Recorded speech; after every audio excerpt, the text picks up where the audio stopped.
Yeah, one more time. Yeah, we in here one more again. Come on up in here, man.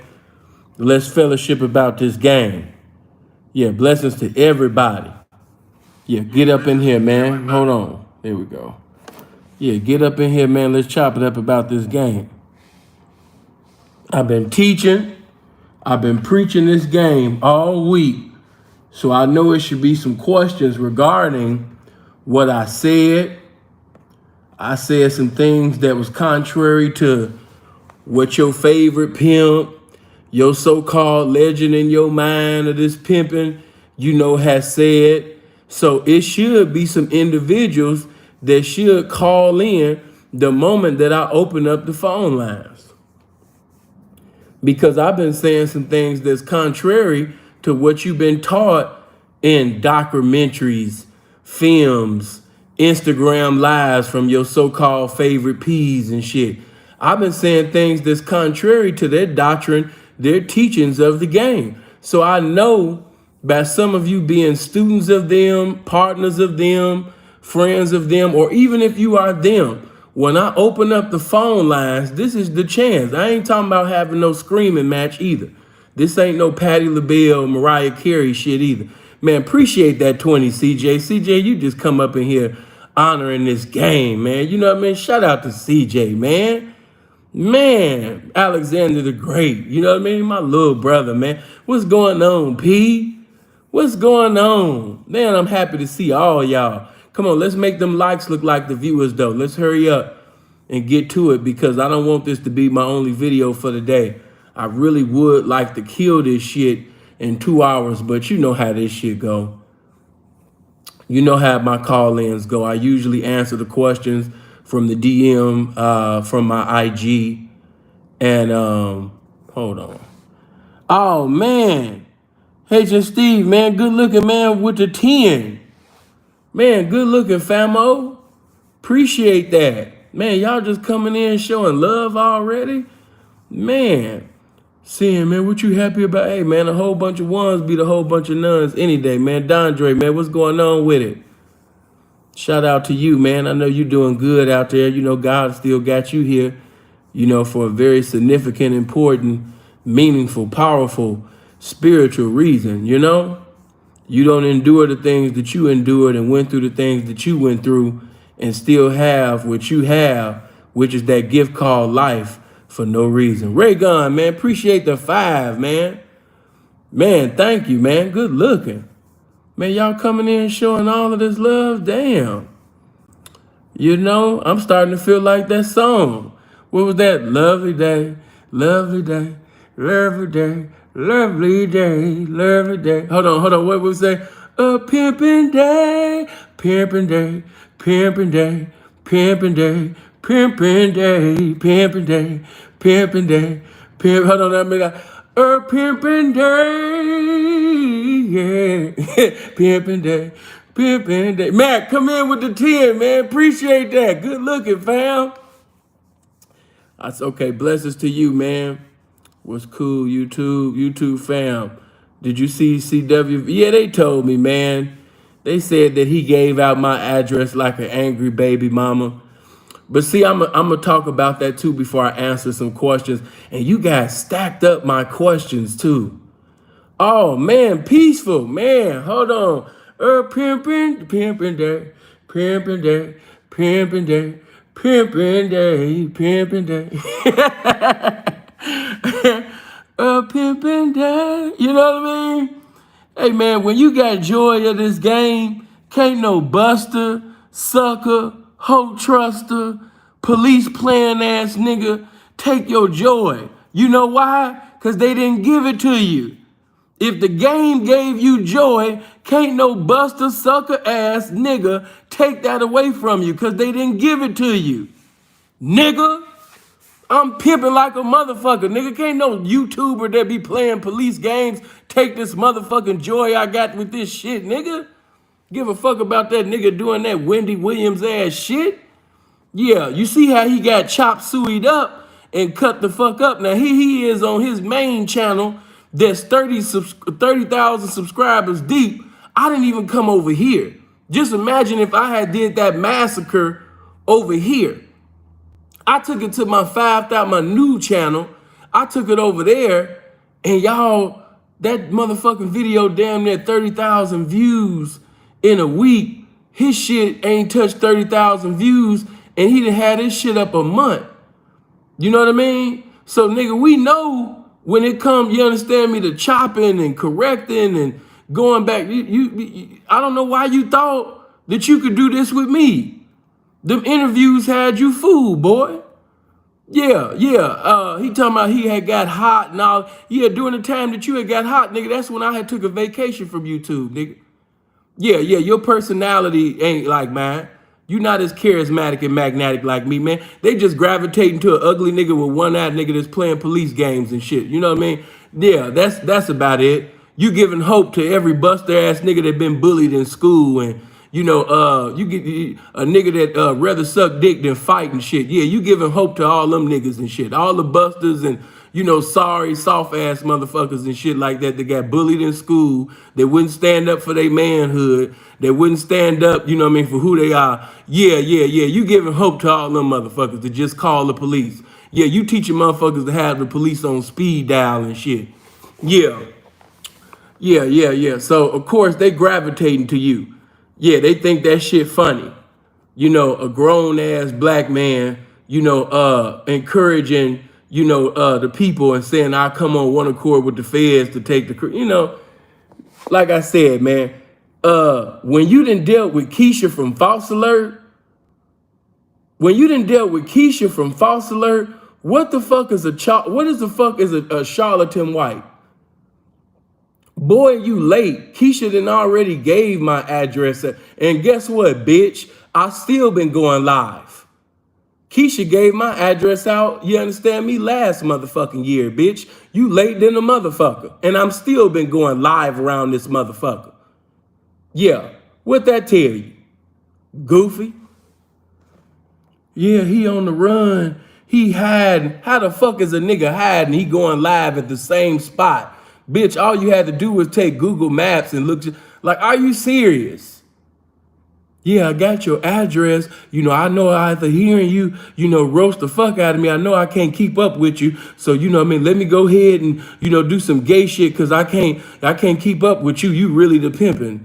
You know what I mean? What was my square ass thinking? You know what I mean? So, yeah, I got to go ahead and resort to doing all that. Man, go ahead with that shit, man. You know what I mean? You think that's going to stop this pimping, man? All them police games that Keisha done played, yeah, I still been going live around this motherfucker. I still been having my way and doing my thing around this motherfucker, man. Yeah. So, you know, all of that. Oh, did you see P? He shared your address. Yeah. So now y'all know where I'm at, man. Come get me. Yeah, come get me. I've been hiding. I'm really scared, you know what I mean, of y'all, man. You know, I found out how tough y'all is, man. I found out how hard y'all is, man. You know what I mean? Out of all of the problems you got in your life, all the individual, all of the oppressor been oppressing us, but you know what I mean? Y'all looking for me. So if I'm causing that much problem, now that y'all got my address and shit like that, yeah, come through, bitch. Yeah, come through. And I guarantee you, I won't call the police. Yeah, come through. You got the address. You know what I mean? What you waiting on, little mama? Make a move. So, yeah, man, that don't, like I said, when you have dealt with goofies like Keisha from False Alert, what is a charlatan white? Y'all not thinking. That's one thing I will say that Keisha from False Alert prepared all the pimping for was police games. And that's just some street shit that you got to deal with, because in the streets, niggas do play police games. You might not like it. You might like say that's not fair, you know, but you have to understand, just like even though I thought it was some sucker shit when he said it, but in the streets, that is true. You know, all is fair in love and war. That's how them sucker ass niggas see shit. You know, all that character shit in these streets, man, that shit go out the window. You have niggas that will call the police on you, snitch on you, do whatever they got to do to get you out the way. That's always been a part of the streets. You know, so that ain't nothing new. He ain't create that. He just be trying to become the face of it. But man, what's going on with y'all, man? I'm happy to be here. Could you make them likes look like the viewers? I know Jake, you know everybody want to shake their head, but yeah, that been here, bro. We been had niggas acting like street niggas, talking like street niggas, even doing street things, but trying to get cool with the people and shit like that. You know? That ain't my style, but hey, don't nobody value the code no more? Hey man, Mac Dre said years ago, man, niggas no snitches. They ride and they go with them. It's all gravy, as long as they don't tell them. Listen, that's why you have individuals in the pimping that support Keisha from False Alert and will still keep watching Kiko, all because as long as you don't go at me, as long as you don't lie on me, as long as you don't fabricate anything on me, as long as you don't play with my paperwork, as long as we can kiki ha ha in comment sections and things like that, it's all good. That's their mentality. You know what I mean? That's their mentality. Hold on. Niggas no snitches. They ride and they go with them. It's all gravy. As long as they don't tell on them. That's always been the mentality. Like, man, that nigga ain't telling on me shit, all good. But damn, P, he going at all of the pimping. You know what I mean? He going at all the pimping, man. He said this, man, I don't give a fuck. Long as I'm getting my money, long as I'm doing my thing, shit, fuck them niggas. Shit, that shit funny as hell. That's the mentality of most of the participants in the lifestyle. And you can only look at it like this. It's the women that chose these type of guys that enable these no morals, no principles, no standards type of guys. You know, so as long as these broads have the power to choose which will be forever, it's gonna always have clowns, strangers, game bangers, and male actresses and con males coming into the game, snitches, niggas that's get money from bitches but still basically will snitch. Well, you know, if it all come down to it. Come on, man, that's been here. Man, hey baby, good afternoon to you. Man, blessings to all the ladies, man. Blessings to all the ladies. But y'all let me know. Me personally, I had already murdered him. I really was gonna leave Miss Charlatan alone. But if she wanna, do that, hey man, I don't mind building up my new channel more off of him and getting to the money more off of him. Like if y'all want another massacre, if you want another roasting that could be even worse than the first one I gave, hey man, let me know. All y'all got to do is come on one accord and just like y'all did for the first one. I will give you that bomb. I will give you some more. You know what I mean? That's just in me. You have to understand, man. I just wake up like a refreshing. Don't got to sit up there and rehearse anything, write anything. It's just in me to do that. It just come like that. You know? Let me see. A stupid broad choosing off a brand nigga don't validate that man. Greetings to the ladies. Good afternoon, everyone. All them new rules, niggas. No, it's no rules. I may talk shit in the chat. You know it's all love. Tell the bodyguards ahead of time. Yeah, Divine just be talking, y'all. Y'all let him do his thing. Let me see who else up in here. Hey, Denise. Hey, Miss Hips. King Difference, man. Shout out to the pimpin', Sapoba the Prince, man. Shout out to the ism. Let me hurry up and get through some of it. Punchy, man, I appreciate you.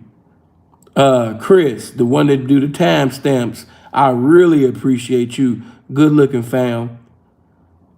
I gotta hurry up because I only got, let's see. Sin only got 45 minutes to answer y'all questions from the DM.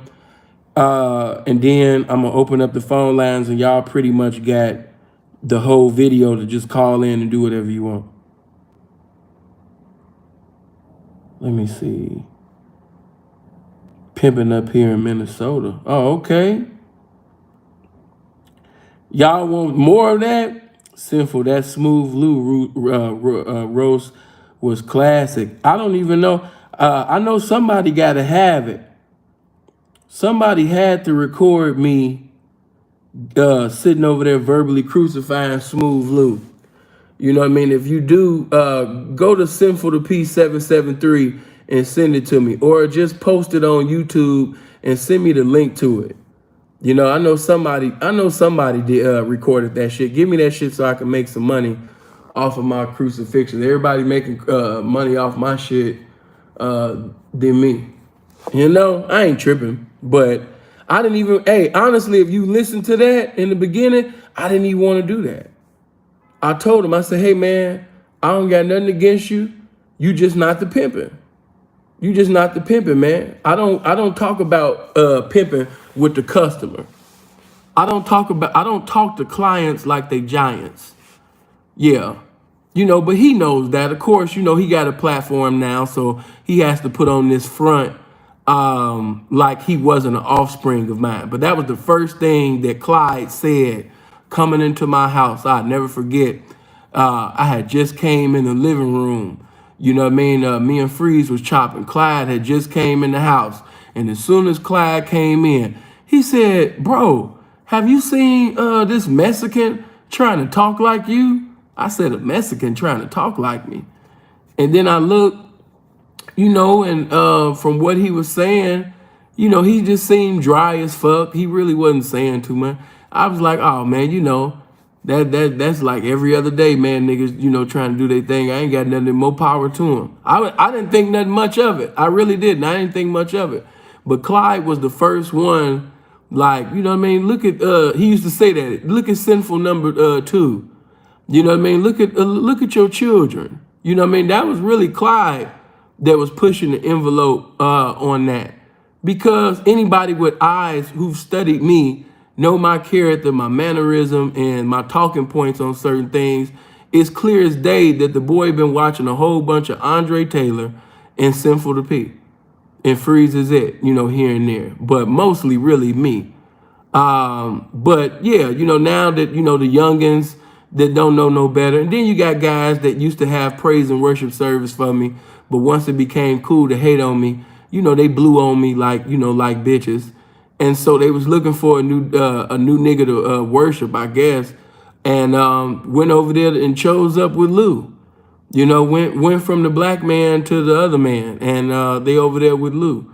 You know, and more power to them. I don't have nothing against them guys, man. You got guys that's just, you know, they need a savior. They need somebody to look up to as a god. You know, they always choosing. You know, a lot of you women can learn from these guys. Like, these guys are always looking for a daddy. They always looking for acceptance. They still in their 30s and 40s, and they still have the mentality of a teenager that wants to get into a gang to be accepted. Why you become a gangbanger? Why did you get into this gang? You know, looking for love and shit. They looking for guidance in their 30s and 40s. When I say that, that don't mean like we can't have words of exhortation, wisdom, and knowledge, but that ain't what I'm talking about. You actually have guys who want you to pimp for them. Ain't nothing wrong with somebody sharpening you. Iron sharpen iron. Ain't nothing wrong with getting, you know, exhortation, consultation from basically some reputable, respectable representation that you respect. But that ain't what I'm talking about. What I'm talking about is you got niggas that actually want you to not only lace them up, they want you to do everything.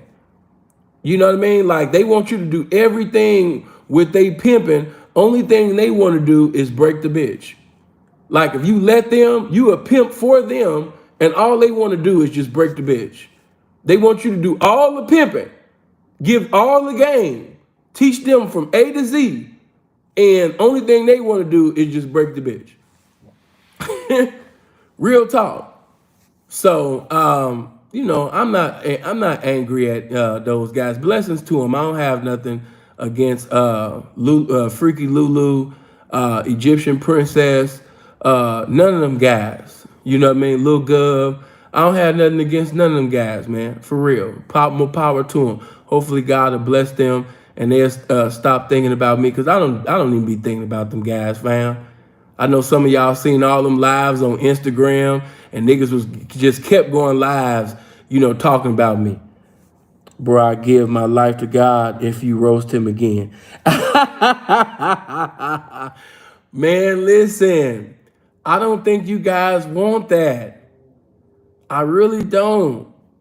Because once I get into a groove of things, you know what I mean? It just is what it is. You know how like it's almost like shooting a jumper. If you always had a pretty jumper, if you took a rest from it, you know, you might take a while to get warmed up. But oh my God, once you just start hitting threes all over the place, now you shooting from half court. You know what I mean? Like when your shit automatic, it's just automatic. And that's just how I am with the chopping. That's how I am with the roasting. That's how I am with the teaching, the preaching.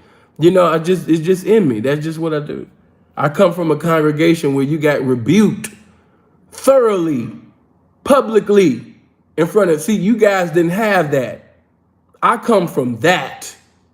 If you was in any hypocrisy, did anything contrary to that which is right, you did not get rebuked privately. It was publicly in front of everybody.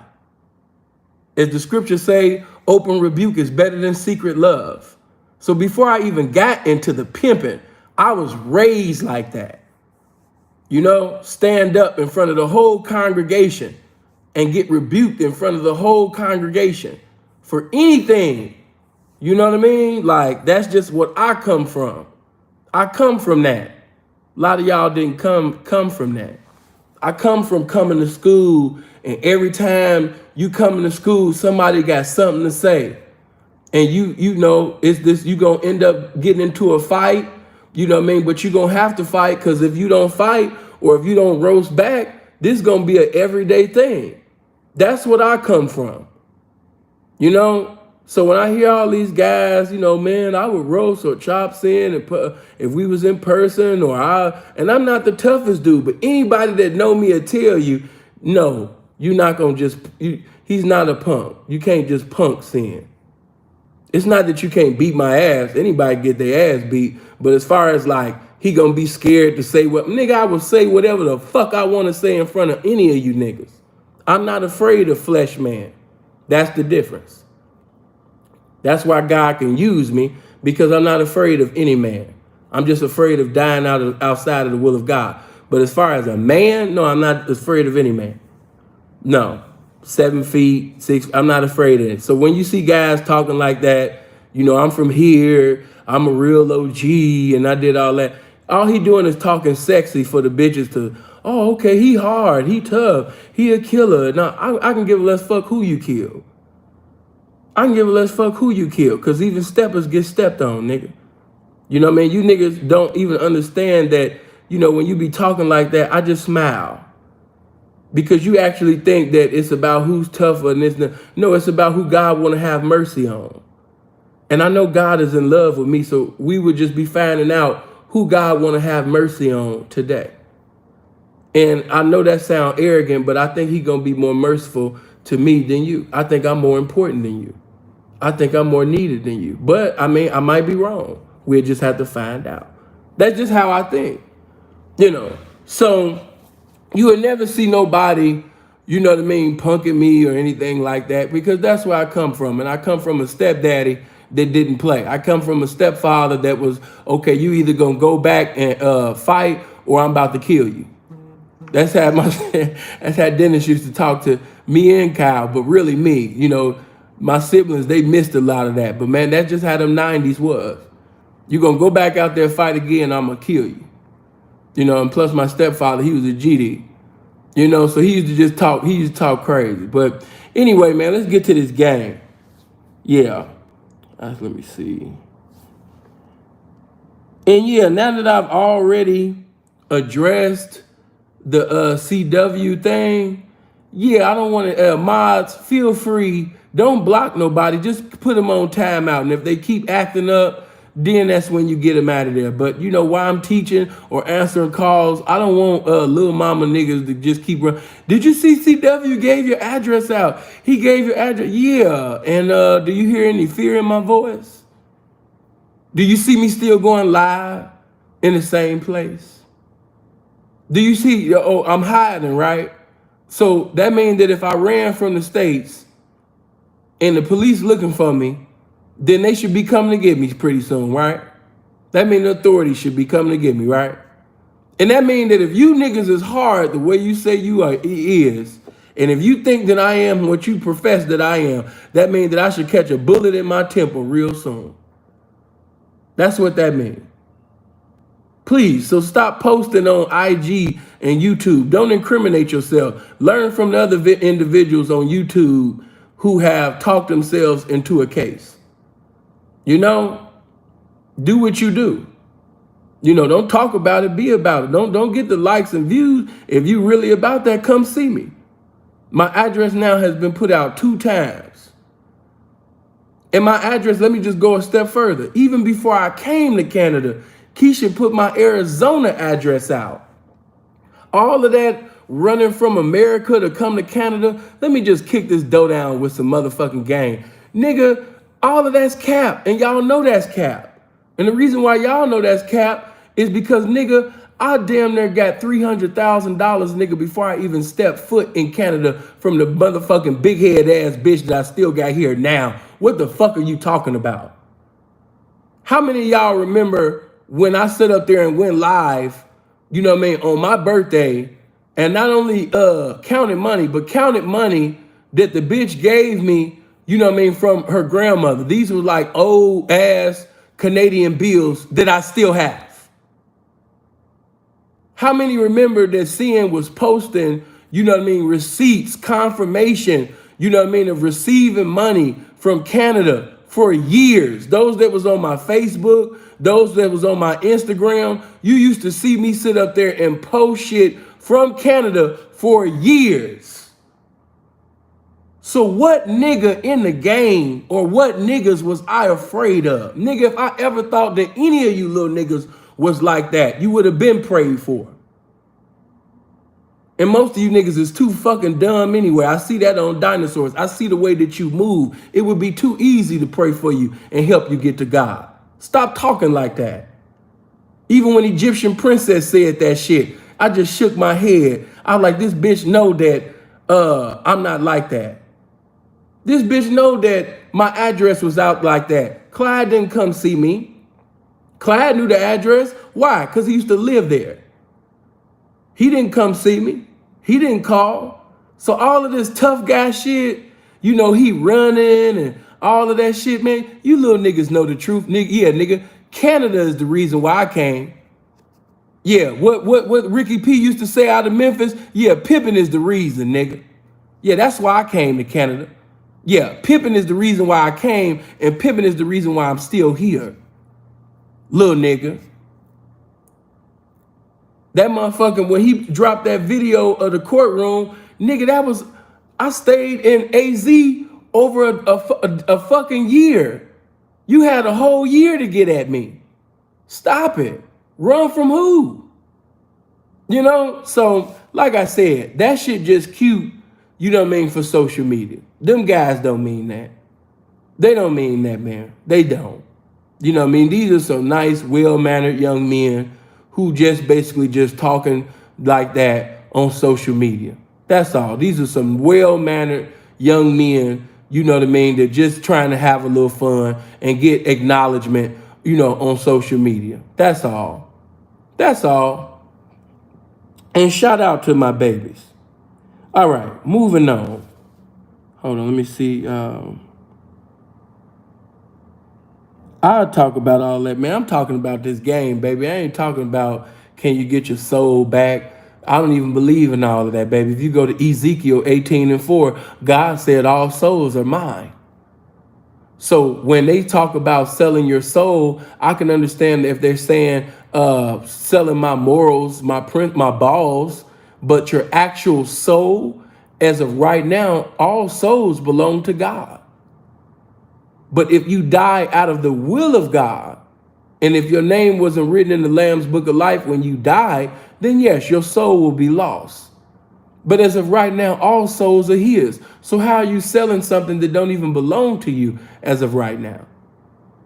Okay, that's another discussion we'll have at another time when we're on the spirituality. I want you guys, like I said, I've been saying things that's contrary to what, your favorite pimp or so-called legend didn't taught you. You know what I mean? So when I open up the phone lines, come in with the questions. If I said anything contrary to this game this week, this is the time to challenge me and call in. That's what I'll be looking for.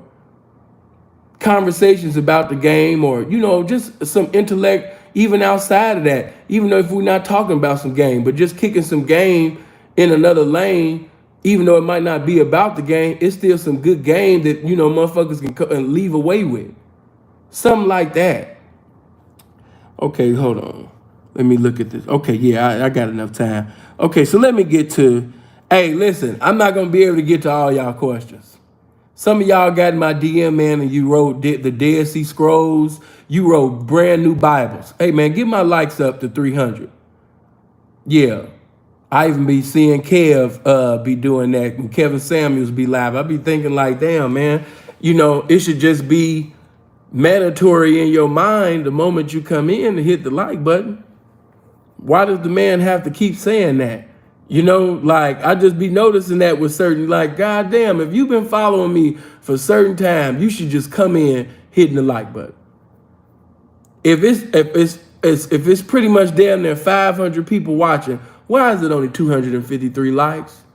Hit that like button. The more notifications, the more likes, the more notifications that get out there to other people. You got to think about the things that I talk about. I be talking about pimping. YouTube ain't trying to send all the notifications out to all my subscribers like that. You got to sit up there and help me. Come on, get them likes up. Now, let me say this before I get into this. As far as the Rabbi Rich dude, you know what I mean? They be talking down on my bro. Listen, and I know one of y'all gonna go back and say something to him, but yeah, just send this to Rabbi. Let him know, man. Hey, stop speaking on my brother. Yeah, stop speaking on Freeze, man. Yeah, stay in your lane. You ain't done enough pimping. First of all, you already know I don't ever think you are a pimp. I never thought that. I just thought that you was a hip square, that wore Versace. You can rap, but as far as the pimping part, you know what I mean? You had to prove yourself. And I still have a lot of messages and everything between us. You used to have praise and worship service, for me and Freeze. So to see you now in the comment section over there with Kiko, with Keisha from False Alert, and you sitting over there trying to be verbally disrespectful to Freeze, I think it's quite funny, man, because, just the other day before you got locked up, that was your idol. We was your idols, nigga.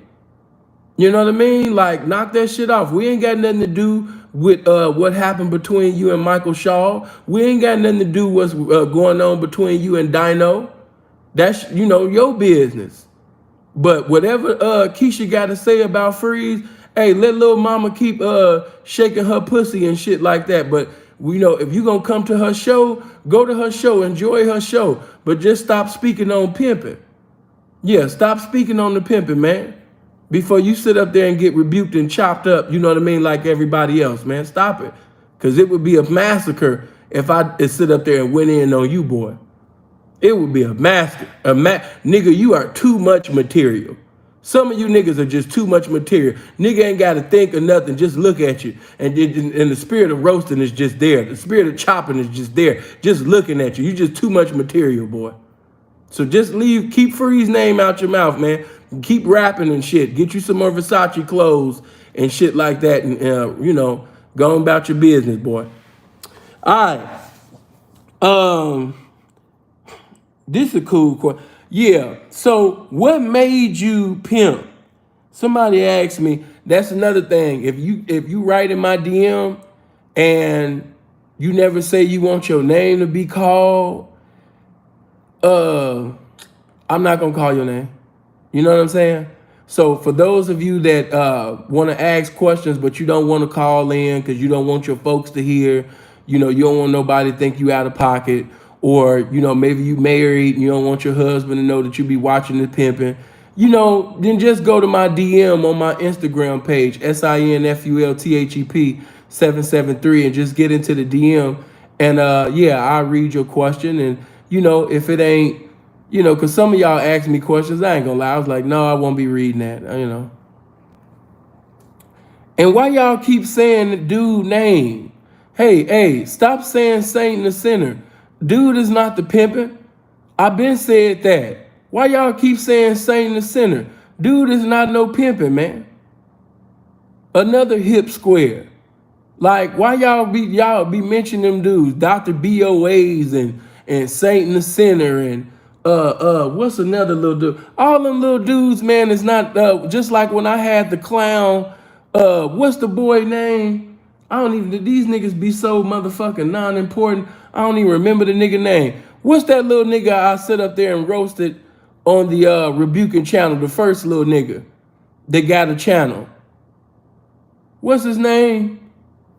I can't even remember his name. I done forgot about him like a bitch that ain't paid me in years. You know what I'm saying? Yeah, okay, Ramel. Yeah, man, you know what I mean? Ramel. None of them dudes ain't no pimping. Them dudes don't do nothing but watch the pimping and convert it and pervert it to some square shit, and it sound amazing to you squares, man. That nigga not no goddamn pimp. Now, I give Satan the Sinner this. He's a businessman. If you want to learn about business, you know, he's got wonderful information concerning business because, you know, he went to Berkeley. He's a well-educated man. But as far as the streets, man, and talking about pimping and all of that shit, man, shut the fuck up. That man ain't done no goddamn pimping, and you stupid as a motherfucker if you think Satan the Sinner was an actual pimp. You motherfuckers is dumb. You know, but anyway, man, you know, hey, if you want to get yourself broke, if you want to let squares break on you and talk like they the pimping, hey, man, do your thing. But what made me want to pee, hey, man, check it out. I'll just give you a little short of it. Hey, I didn't in the beginning. In the beginning, you know, all I wanted to do was live the life, you know, of Dino from H-Town. And, you know, I'm going to keep it all the way real. I know it's not popular to say this, but, you know, I don't know no other way but to tell the truth. I wanted to live the life of R. Kelly and KC from Jodeci. And I just wanted to live the life of an R&B singer. I wanted to go around and, you know, sing and sit up there, man, and fuck fine, attractive, you know, big booty ass bitches all across the world. That was my mindset, you know, of 21 years old coming to Vegas from Chicago at that particular time. I wasn't thinking about no damn pimping. I wasn't thinking about the game when I came to Vegas in 2005. I was thinking about R&B. I was thinking about singing. That's the only thing that I was thinking about was my music. That's about it. You know, I'll answer that question, Prince, later, even though that question is kind of like, if you've been watching my content, like, damn, bro, how you come up with a question like that? Like, damn, you would think with all this game that I conveyed that, you know, your common sense would put some shit together. You know what I'm talking about? But this is what I tell you, right? No, a pimp ain't gonna be turning into no trick. Yeah, get that up. I don't know where you got that from or what's in your spirit that even made you even think something like that. Just like a trick ain't going to the pimping, yeah, the pimping ain't going to no tricking. Now, can you backslide from this pimping? Yeah, you know, motherfuckers get on drugs and, you know, they out of their mind and shit like that. But, man, ain't no nigga that was once this pimping just getting up and be like, man, what bitch can I pay? Man, just premeditating about some tricking. No, you know, that's not it. That's not it. But yeah, like I said, man, I wasn't thinking about this pimping, man. I didn't want to pimp. There were young ladies, man, in the game that was trying to get me into the game. I had opportunities to pimp and turned it down simply because at that time, man, I was only concerned about my music and some pussy. Yeah, and then you have to understand that before I came to Vegas, before I backslid, I was living for God at one time. I was a young minister. So from 14 to 20 years old, I wasn't having sex or doing any of that. So when I backslid, hey, man, I was making up for lost times, man. Bitches was getting fucked. So I wasn't thinking about no pimping. It really wasn't until I met Nice, and of course, I told you about the older P that I can't even remember his name that made a good impression on me. But it was really Nice, man. I started spending time with Nice, but Nice started bringing me around Milwaukee and Memphis representation of the game, and I started listening to conversations, that the P's was having, and I was blown the fuck away, man. Yeah, I'm not even gonna lie to you. Yeah, I was soaking up the game. And they were speaking to me like I was already the pimping because of the way that I was dressed, but I was only dressed like that because I was a singer. I wasn't pimping. I wasn't no pimp. I'm an R&B singer. I wasn't thinking about that, but because of the way I was dressed, they were, hey, P, what's going on, P? But they don't even know I'm just as green as a pool table listening to their conversations, and man, I'm amazed. I'm a green ass nigga in 2007, 23 years old. I'm listening to these conversations. We're like, man, what's going on with it, P? Oh man, man, shit, man, just getting back from that Hawaii, man. Oh, how that Hawaii treat you? Oh man, it would treat me so good, man. I had to hurry up and get out of that Hawaii. What? Yeah, man. My bitch got sticky fingers and shit, man. You know what I mean? Yeah, man. She sat up there and brought back, 2 Frank Muellers and shit. I had to hurry up. I said, let me go ahead to that Miami, man. Make my way to my man's then, man, so I can come up, And so I'm just sliding through this Vegas, man, for the weekend and woo. P, what's going on with you? Man, you still got that? Oh, man, nah, what's the name got that bitch now, but she been on my line. I told her, man, that, she gonna have to come back, with this amount of money if she want to see me again. Like, these niggas was important. These niggas was pimps, man. These niggas was flying as a motherfucker, man. In 2007, man, hey, check it out. Them motherfuckers used to be right across the street from MGM and Coco's and shit, standing out, pulling out, rolling up in them Benzes and them Cadillacs and them Jags and them Maseratis and shit, man, just chopping game for hours. Hey, man, I was like a fly on the wall, man. I was doing what most of you niggas don't do when game is around. Nigga, I was shutting the fuck up. I was speaking in the vernacular of silence, nigga, soaking this shit all up. I wasn't trying to impress them or trying to act as if I had as much game as them niggas, nigga. I was shutting the fuck up. Yeah, I was quiet, man. I'm blown away. I'm listening to the game. And that's the problem with a lot of y'all, when you get around niggas that got more game than you want to sit up there and, try to act as if, say something that you trying to compete or show them that you got game too. Man, I wasn't on none of that. I was sitting over there listening to the game. I know the question out done, y'all, but yes, I'm a square and I don't catch every video.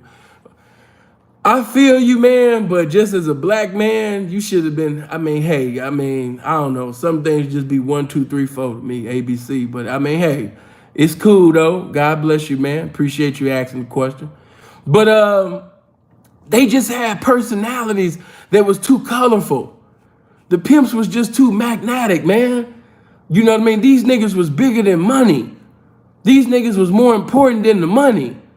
These niggas didn't care, man. Them niggas was sitting over there, yeah. Man, I seen one P. I haven't seen him in years. I remember, man, him driving up, the Cocos and got out the whip and sit up there and told the bitch to get out, and kneel before the pimp. And he was like, man, this bitch been playing with you, P. This bitch been playing with you. Hey, man, you can have this bitch, man, if you want this bitch, man.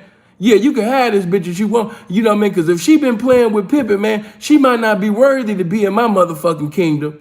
Yeah, man. Let me know, man. And she been playing with pimping, and them niggas was sitting over there, man, putting that whole mind in the blender and shit. One was playing good pimp and a bad pimp, man. She might not be able to fuck with me either.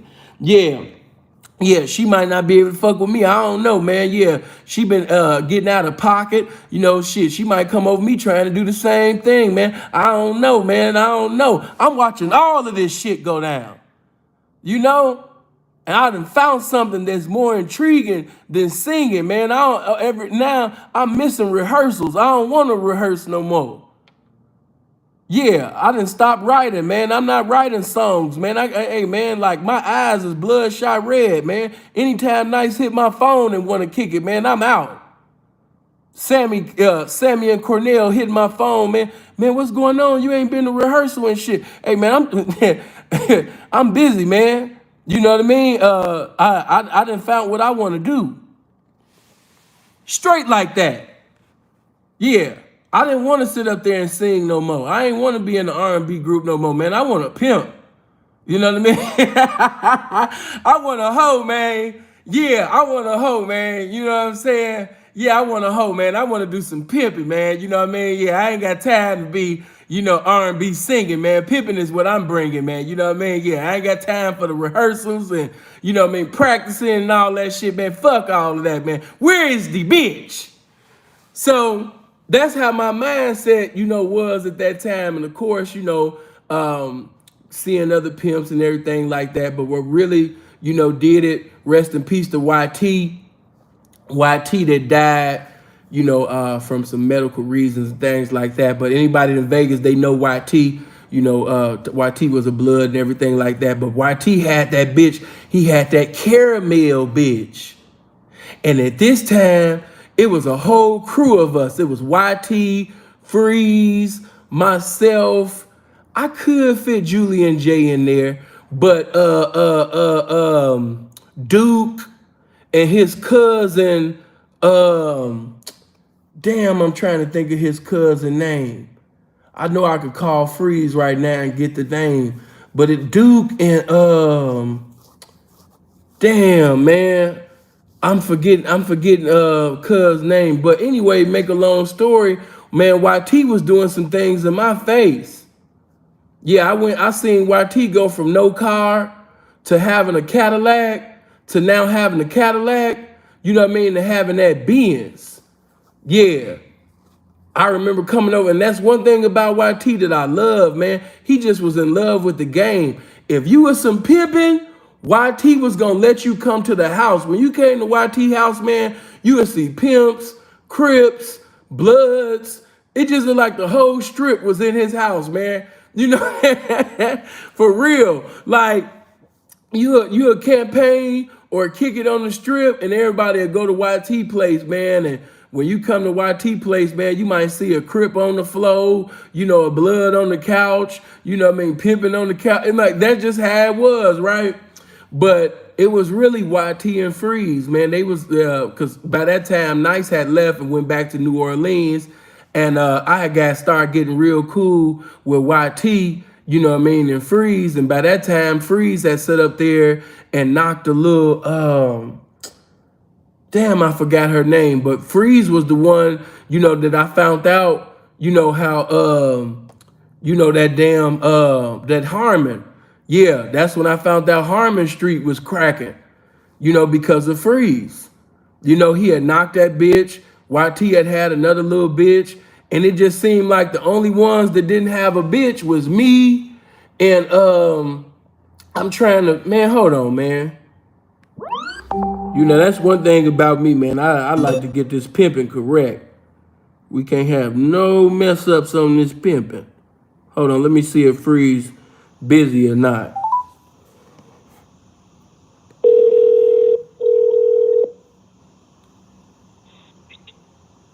What's up, bro? Hey, bro, I'm trying to think of Duke's cousin. What was Duke's cousin name? Monk. Oh, who? Monk.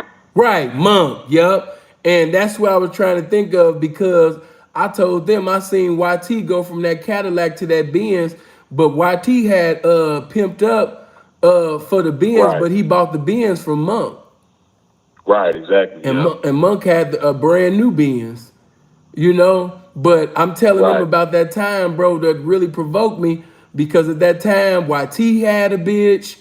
You had not, I can't remember, I couldn't remember her name, but I told her, man, you the one that had that Koval, that Harmon, really jumping off around this time, but I couldn't remember the bitch name. Yeah, you talking about with the Shay bitch. Yeah, the Shay bitch, right. And so they ain't even knowing, it was really, man, and I know he remember, what really provoked me, man, is YT, like I told you, Nice was already in New Orleans, but it was me Right.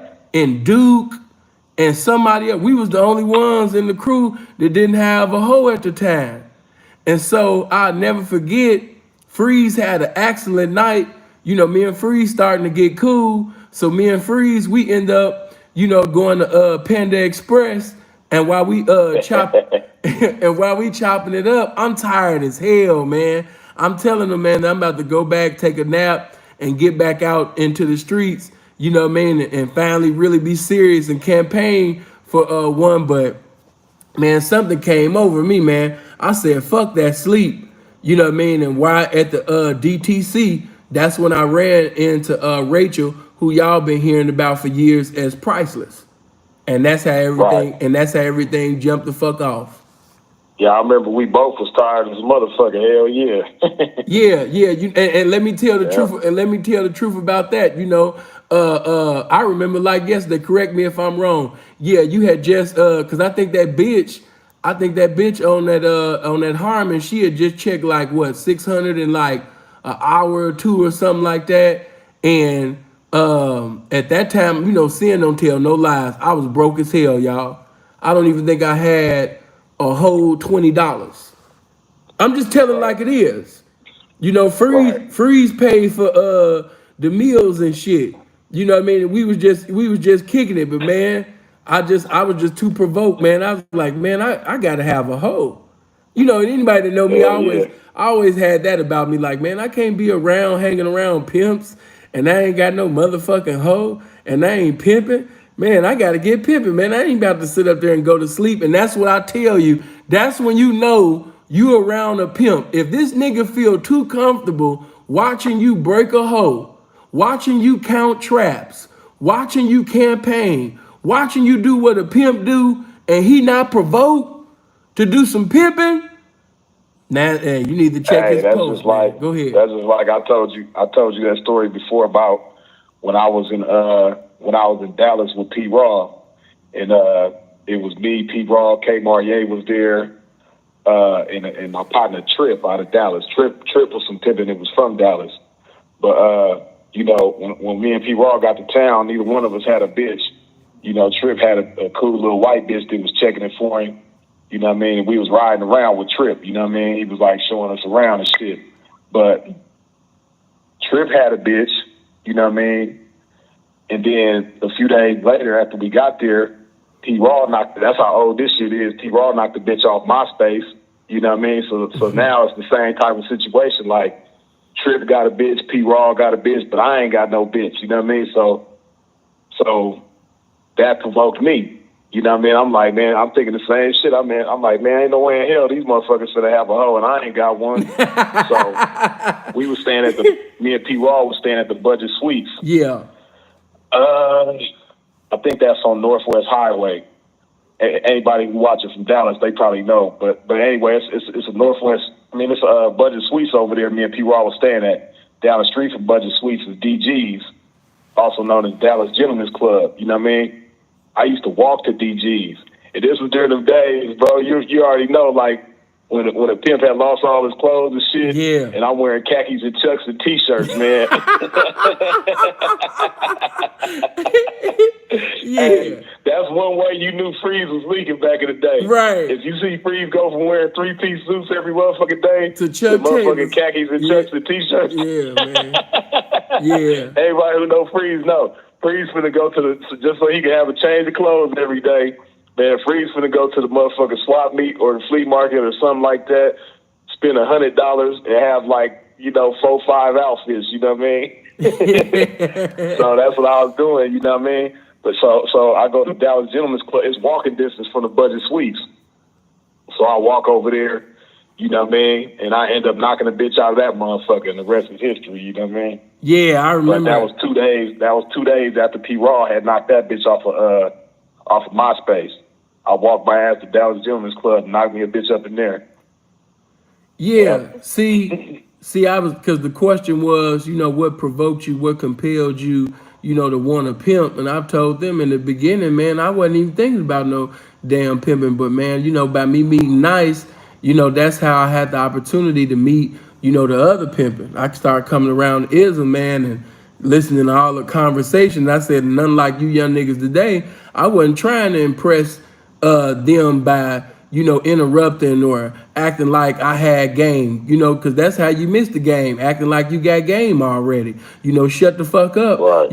And by them seeing me with a suit on and being with Nice, they already thought that I was in the game.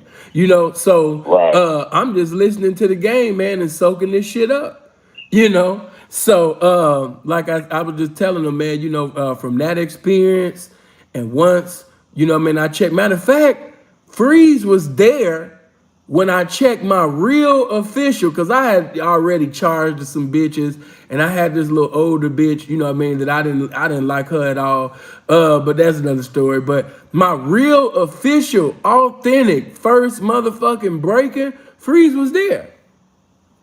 You know what I mean? Right. I sat up there and broke that priceless bitch for $250, from Hooters, nigga. That was the first motherfucking date, you understand me, that I broke that bitch for. She had called a $250 date, at motherfucking Hooters Casino where my uncle was working at and shit. And man, that bitch put that 250 in my Freeze. Remember how I looked and everything, man. Both of my dimples came out. Hey man, that I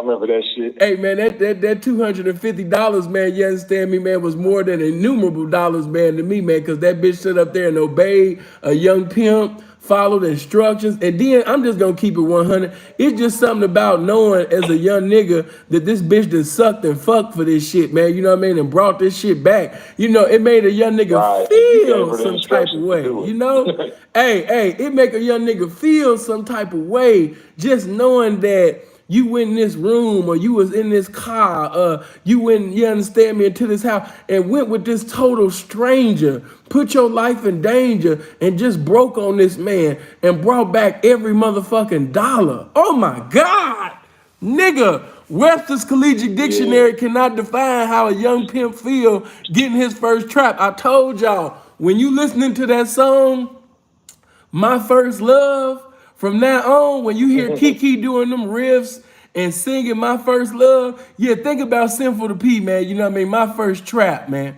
My first trap. When you think IMX, my very first time, think about My First Trap, man. You know what I mean? Because the way that a woman felt, you never heard a woman speak and she say, I thought I was gonna have a heart attack when he got on his knees and he proposed to me. I just didn't know what to do. Oh my God, he's proposing to me. That's how I felt, man, when that hoe put that trap in my hand, man. When she put that $250 in my hand, man, it was pimp hoe manic. It was pimp hoe manic, man.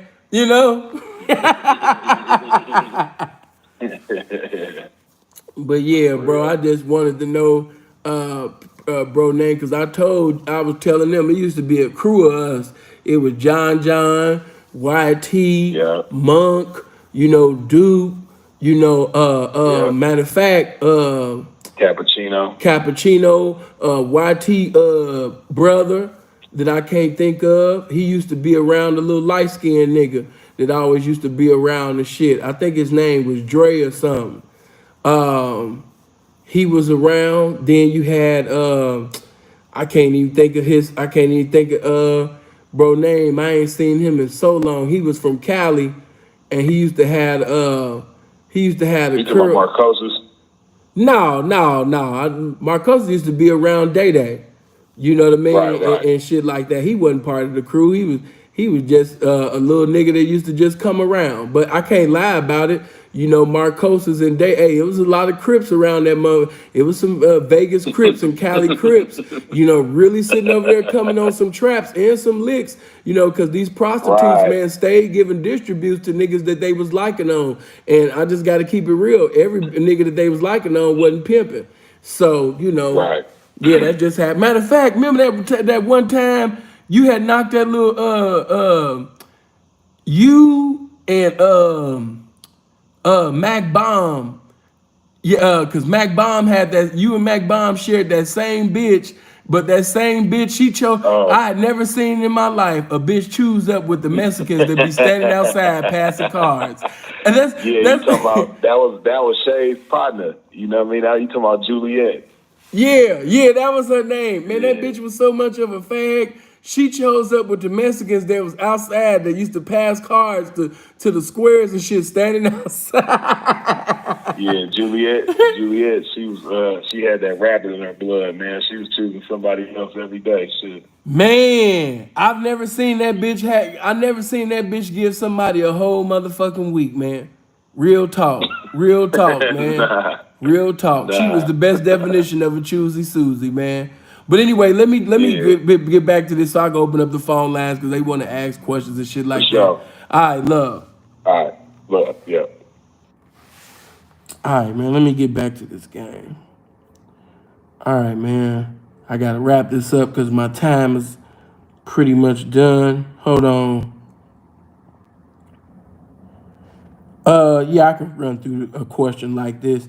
If a hoe blow up on you, but now she wants to come back, how much do you charge, Sin? Listen, man, check this out. If a hoe leave you, whether she blew up, chose up on somebody else, what have you, that's for really you to decide. That's for pimping, really to decide. But what I will tell you is this: hey, don't make it easy for that bitch to come back. You know what I mean? Just like it was easy, for her to leave. You know what I mean? Yeah, man, sit up there and charge that bitch. Yeah, don't make it easy for that bitch to come back. Yeah, it was easy for her to leave, but it won't be easy to come back in. Nah, it won't be like that. So, it really be sometime about a pimp circumstance. You might be if you fucked up at the time and you ain't got no bitch, or you got a piece of a bitch, and this is a hoe that really know how to get to it and bring it back to a pimp so you can get back in position, you know what I mean, and do some pimping that you used to doing. I say, go ahead and charge the shit out that bitch, because like I said, she know how to get to it. So if that bitch know how to get to it, you definitely want to charge that bitch, to get to it. But some of y'all be missing out on potential, break-ins and things like that, or doing some pimping because you pretty much be giving charges. Now you got pimps that put a charge on a bitch head, and the reason why he put it that high was because he knew that the hoe couldn't reach it. If you don't want that hoe back, what you'll do is, without basically saying hell no or fuck no or kick rocks, sometime a pimp will put a charge way in the heavens that he knew that her whole arms couldn't motherfucking reach. So that way, in other words, bitch, get the fuck on, kick rocks. It'd be like a million and innumerable years before that bitch could sit up there and reach that type of charge. And then you have those, who pretty much play themselves, because you know that if you done took a mental safari through this bitch head and really study her hoeography, the bitch ain't really the hoeing she ain't hoeing like that. So why give a bitch that been making $300 to $400 by the grace of God every day, a $20,000 choosing fee? She gonna start crying the moment she even hear that. Moment she even hear it of 20 anything, she gonna start crying. So you got the one that put the charge in the heavens because he ain't want the bitch no more, and he knew that her motherfucking ass wasn't hoeing enough to get it. And then you got the one who basically, he not thinking. He put a charge on the bitch, and if he really thought about it, he know that this bitch is not responsible enough. She's not, her attention span, it jumps from here to here and here. She always goes from one extreme to another extreme. So for you to give her that type of task, knowing that she had no discipline, no structure, and her attention span is just like that, it was almost like throwing the bitch to the wolves, really, because, without you being physically around her, or basically, putting the pimping down on that bitch, like, hell no, man, she not gonna come back with that. She not gonna come back with that, or she might verbally tell you that, but within like 2 or 3 days, when she get weak and emotional and all that type of shit, she ain't gonna do nothing but blow to the left, because she wasn't able to come up with what was right, which was the charge that you put, on her head. Now, me personally, if a hoe leave me, and this don't speak for you, because like I said, we all pimp, differently. We just all the objective is to pimp accordingly. And that's why my answer is always pimp accordingly. If this is a bitch that was under my pimping for years, it would be quite disrespectful to allow that hoe to come back without having some prerequisites to fulfill before she was blessed to come back. So that means that the charge should be more than just some money. The money definitely gonna be there. If it's a hoe that's been under you for some years and you've been pimping like that, then yes, I expect to hear something like a 10 or 20 or 30 or 40 or 50,000 or on and on and on, if that's what Pete want to do. But if she's one of them bras that was not a team player, she was always causing discrepancies among the family. She was always walking around with the spirit of jealousy. When nothing was wrong, she would look for something to be wrong. When it was serenity, she was always looking, for some type of division. If she was that type of broad, then the charge has to be more than some money. Because if you just charge the bitch some money, it's just the same demon coming with the same thing that she was getting when she was with you. You already know she can get some money. That's not the motherfucking question. The question is, can you obey some pimping? The question is, can you sit up there and get along with your wifeys, and come to the understanding that you working with these women and you paying the same motherfucking pimp. Y'all have the same goal, which is to basically get it all to that one man that y'all fucking with. You didn't choose the bitch. You chose pimping. So, you got to put a charge, because when most people talk about charging, they only talk about money. And if it's that type of situation, hey, that charging got to be more than just some money, because you invite that same demon back into the household that know how to make money, but she also know how to cause discrepancy among the family. She's a jealous bitch. She don't want to just be number one. She want to be the only one. And I've seen niggas lose a good family of some good hoes that had harmony amongst each other, but because this one hoe, that was making some money, this one hoe that was making some money, Pete, what you mean by that? She was a thief. I remember one nigga, he ended up knocking this bitch. He knocked the bitch off. I'm gonna just keep it all the way live with you. He I think he got the bitch from I ain't gonna say P name, but he had got the bitch over this 1P house. And he was fucked up at the time. And then he ended up knocking the bitch on Keisha from False Alert old website called Guy Folks. And he ended up having that bitch for years along with that one. So even though they wasn't thieves, they had harmony amongst each other. You got two hoes that consistently know how to produce, close to 1,000 or over 1,000 consistently on a daily. You have that, and they get along with each other. But because he allowed this thief bitch, who was loud and rambunctious and demon possessed and just loud all the goddamn time, he ended up losing, his family, because he allowed that one bitch to run, that harmony away, because they couldn't get along with that one thief that he had. And so the thief was always lying on them and always comparing what she did to them, and instead of him coming up with some pimp and some wisdom to basically do this, because me personally, if you wanted the thief that bad, all you had to do was get the thief away from them. And you could have kept presiding over the thief and still had them hoes amongst each other, if she was just such a divider like that. But he kept them amongst each other. Them hoes eventually ended up blowing up, and the thief ended up blowing up. So you ended up keeping the demon who ran your little angels away, and eventually the motherfucking demon even ran away ran away too, nigga. So I mean, hey. But I just tell you like this, man. In a situation like that, it's really up to that caliber of pimp, because every caliber of pimp got a different choosing fee and a different get back in the dough fee. You know, if he's a Harvard University pimp, you're going to hear something like, 20, 30, 40, 50, or at the very least 10,000, but if he just, just starting out, or, if he know that the bitch really not no real hoeing like that, she just a little cute ass, marketable square prostitute that has potential to actually elevate to that level one day, he might go to that. And I've seen even Harvard University pimps do something contrary to their character because the bitch was fine.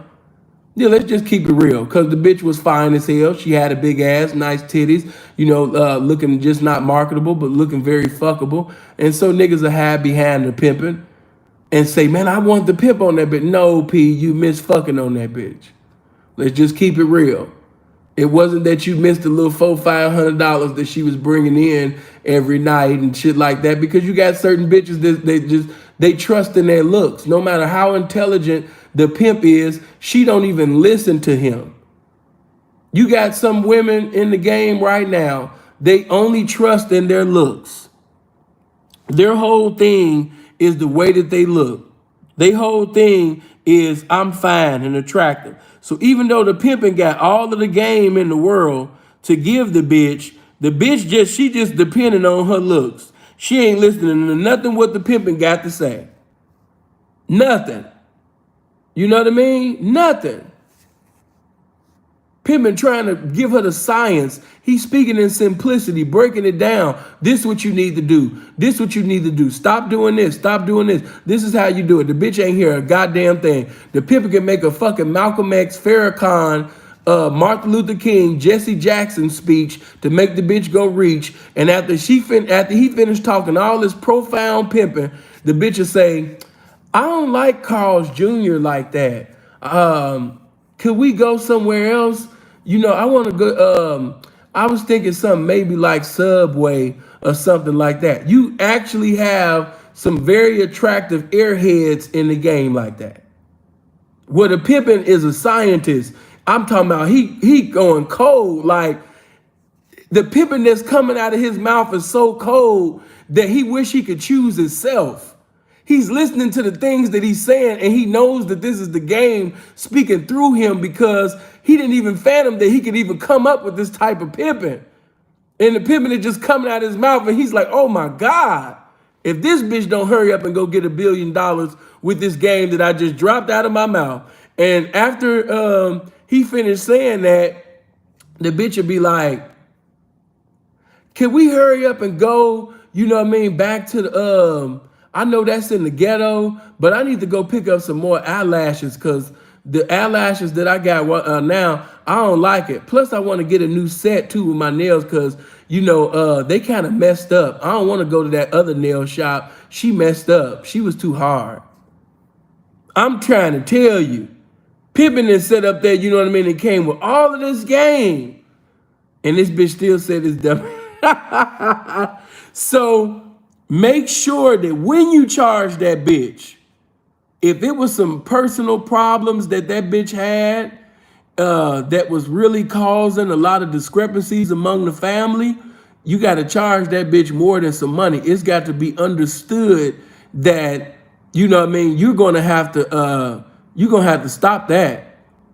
If we going to be together in this game, if we going to make it in this game, yeah, bitch, that's going to have to, yeah, you're going to not only have to bring back that amount of money, but bitch, you can't do this no more. Because bitch, if you bring back this amount of money and you still doing that, I'm going to sit up there and fire your motherfucking ass with the quickness.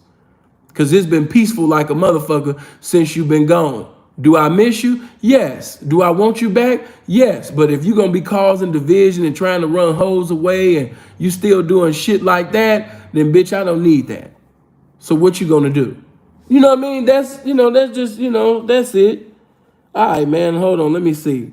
I'll answer one more. I'll ask one more.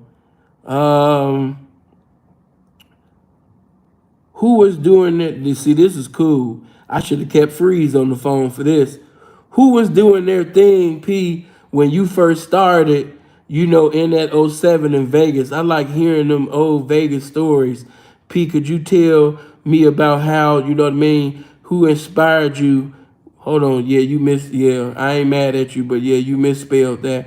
Who inspired you when you first started in '07 in Vegas? Hey, it was quite a few people that was doing their thing in '07. Yeah, it was quite a few people that was doing their thing out in that motherfucking '07.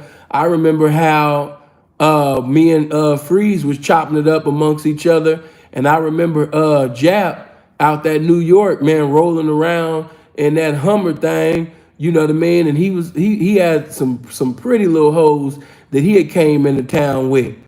I didn't even know who Jap was, but I just thought that was so amazing. Check it out. We all in Planet Hollywood, right? We in Planet Hollywood at the Heart Bar, and the pimpin' chopping it up. And while we chopping it up, everybody like, oh man, Jap here. Jap here. They getting happy because Jap here. And I'm in my mind like, oh, okay, I ain't never seen them before, but they happy. They happy that Jap here. But when Jap came, it was faces that you ain't seen in a while, come out. That's just how it be. Established pimps, a lot of time established pimps really don't come out until, the early stage days pimps that they knew from back in the day that came in town, or other established pimps. They only fellowship with their circle. So if they circle is out, they hear their circle is in town, you just might see some good veteran pimping, come outside because some veteran pimping is in town. So yeah, man, when Jap had came in, everybody was saying this and saying that. But one thing I remember, and I caught on to, I thought that was amazing in 2007. You must remember I wasn't even a year in the game at that time.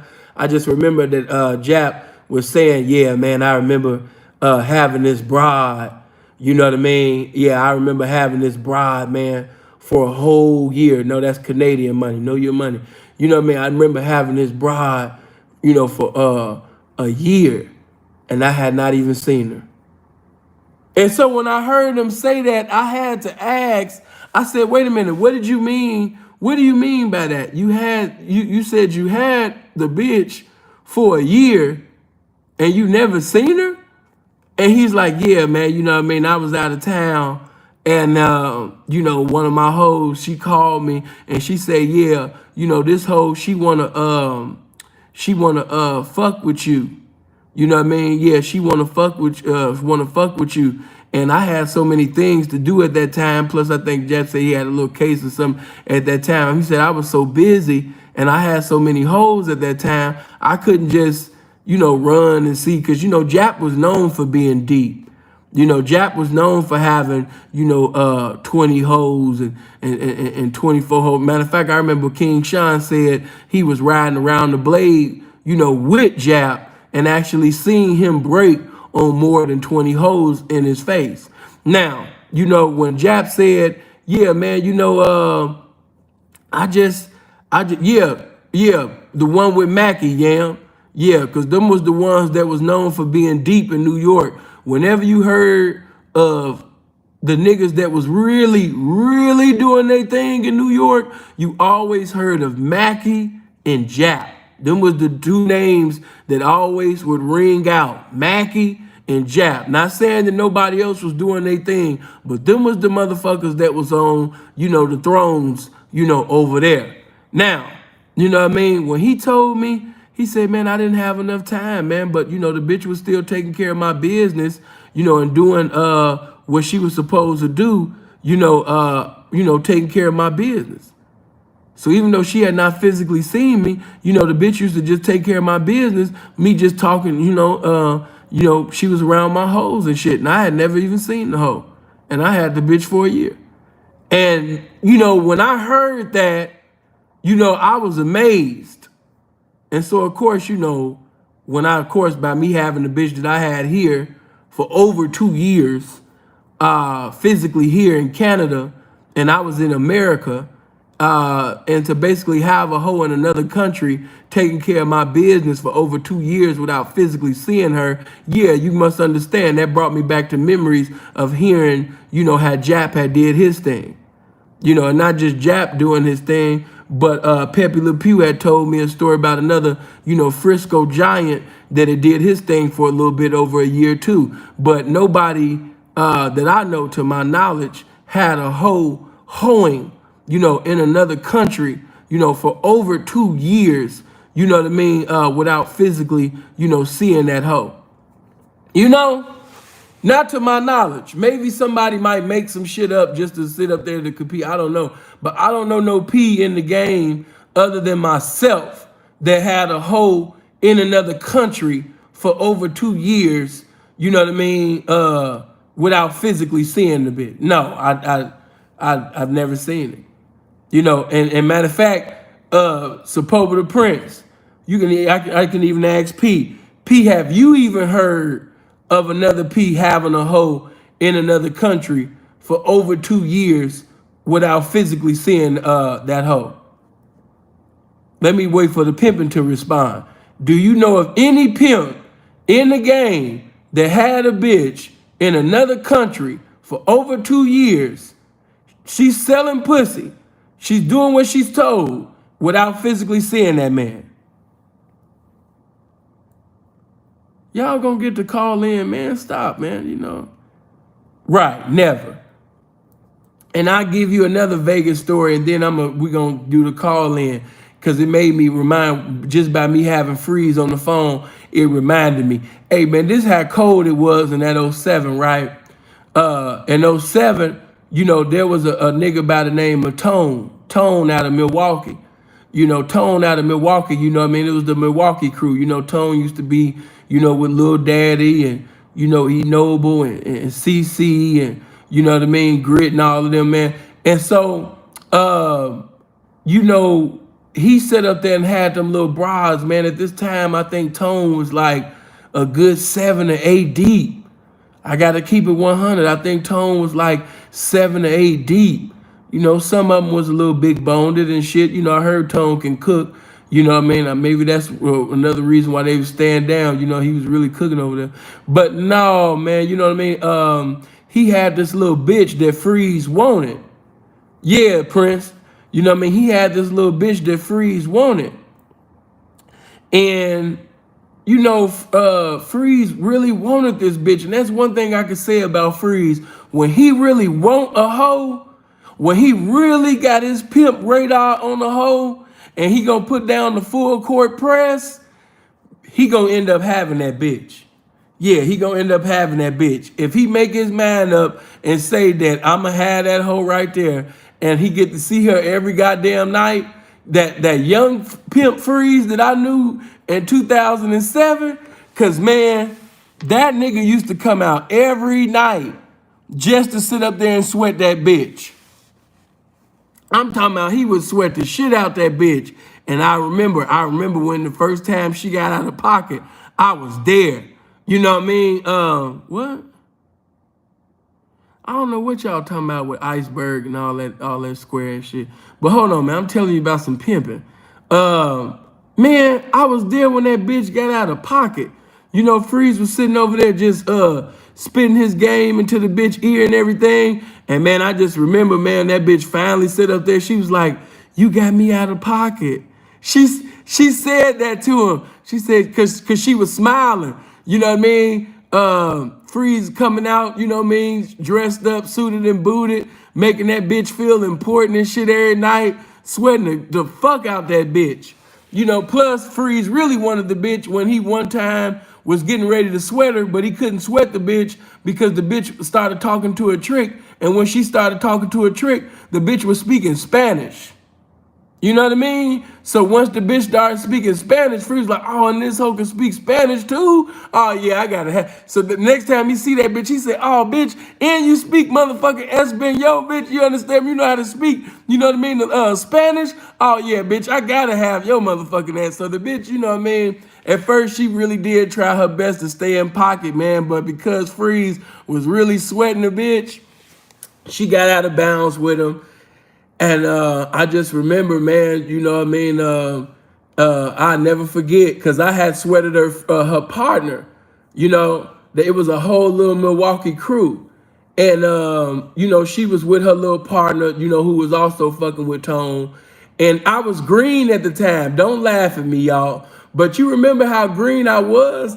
I told you my game wasn't what it is today. A lot of people judge the 23-year-old sinful, the 37-year-old sinful by a 23-year-old sinful. The 23-year-old sinful to P was doing a lot of shit I just shake my head at. Man, do you know that sometime I used to sing? And I did used to get hoes out of pocket. I did. But sometimes, man, I'd be singing and doing all of that. If I catch a hoe on the bridge, all type of shit, man. I was doing all type of green ass shit that I just shake my head. Oh my God. Nigga, that green ass shit right there. Nigga, what the fuck was you on? But that bitch, she said up there when she chose up with Freeze, she said, yeah, and I want you to know that I'm a fuck with you, but yeah, you need to tell your friend, you know, that my partner here, you know, my whole partner, yeah, she's interested. She want to fuck with him. And I never forget, you know what I mean, when Freeze called me, he said, bro, come here. And I said, what? He said, remember the bitch you was sweating on the bridge with the bitch that I was getting at? I said, yeah, she want to fuck with you. Because I remember that day when I was doing that, they was laughing at each other. Girl, he's sitting over here trying to sing, you know, on the bridge. They laughing amongst each other, but them hoes like that shit. And plus they was young. You got to understand, you know, young hoes, you know what I mean? They like, you know, plus I'm 23 at the time. T-Mac clowned me. He was like, oh, you be singing the hoes.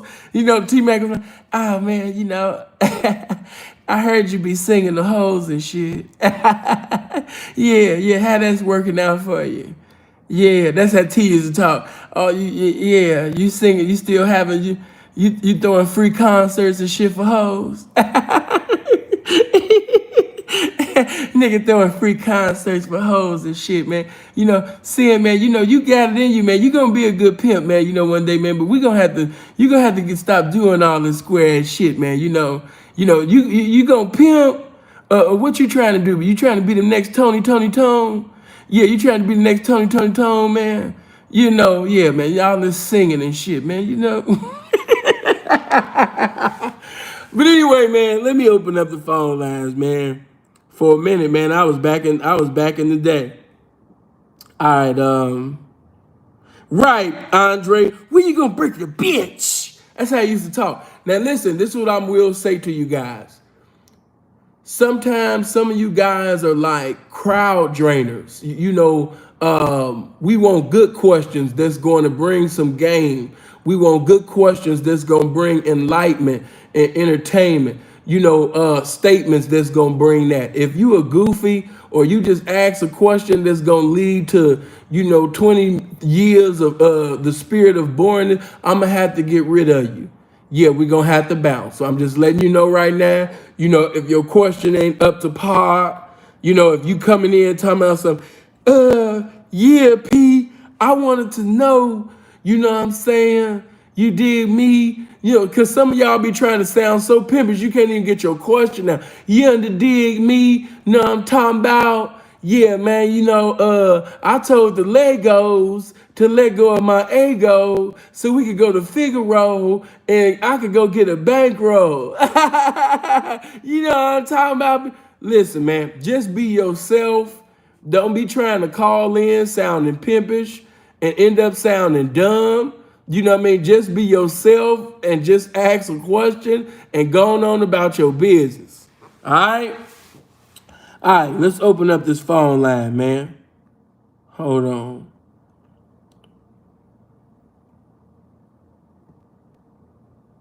There we go.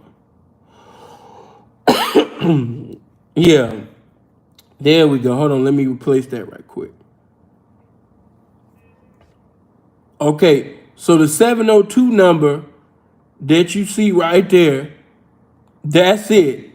Call in. Hold on. 702-800-9473. Call in right now.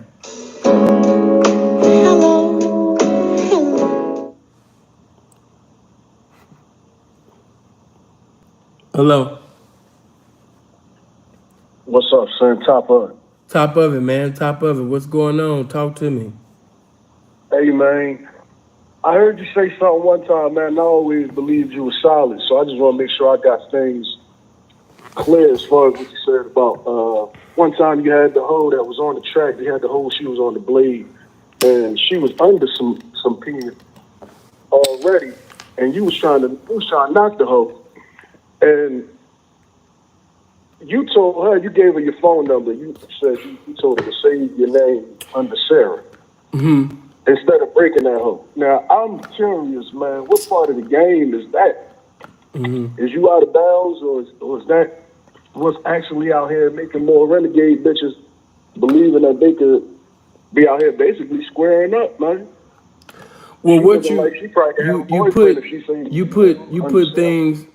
Yeah, that's why when you listen to me, you have to listen because you just said some shit that was all out of order. First of all, in that particular story, when I told the bitch that, you must understand that she was on when you talking about on the blade and then told her to save my number under Sarah. No, no, no, no. If you see a broad, let's say for example, if the broad decided to get out of bounds with me, and let's say out of pocket. that she get in a ride, you know, because you could have listened to the video that I just did not too long ago, the interview, and that's contrary to what you said. If the bride basically is in a secluded area with me, she in the car or wherever, and I got the opportunity to break on the bitch, before we talk about anything, that's the first thing that need to come about is the breaking. That's So that's what I was saying. So when you were saying, hold on. Let me finish. Hold on. Stop. The first thing that need to transpire is the breaking. Right. Now, if that bitch don't have sufficient funds, let's say if the bitch got out of bounds and she got $300. See, I'm different than you niggas. I'm not gonna give no nigga no courtesy call. I give currency calls. So I'm not gonna hit that nigga line, you know, talking about, yeah, man, your bitch got out of line with me. She got out of pocket with me. I got $300. I'm not gonna call no pimp, you know, for $300. That's just not how I get down. So what I will do in the meantime is I'm gonna give that bitch some instructions. And you understand me? I understand that she's still technically not mine. Now, even though I just broke on that bitch, $300, especially if that bitch has been down for some pimping for a little while or some years and shit like that, $300, he can pick that bitch up. You know, let's just say if during that time when we was talking, he was calling and the bitch didn't pick up the motherfucking phone. So he already think that something is wrong because it was over that time period. So he's suspicious. So yes, in times past, yeah, I'll tell a bitch, you know what I mean? Yeah, save me under such and such, such and such, such and such, because if the nigga see the bitch down, he might sit up there and take the bitch and scoop her up so the bitch can't get sweated no more. So I can't see her.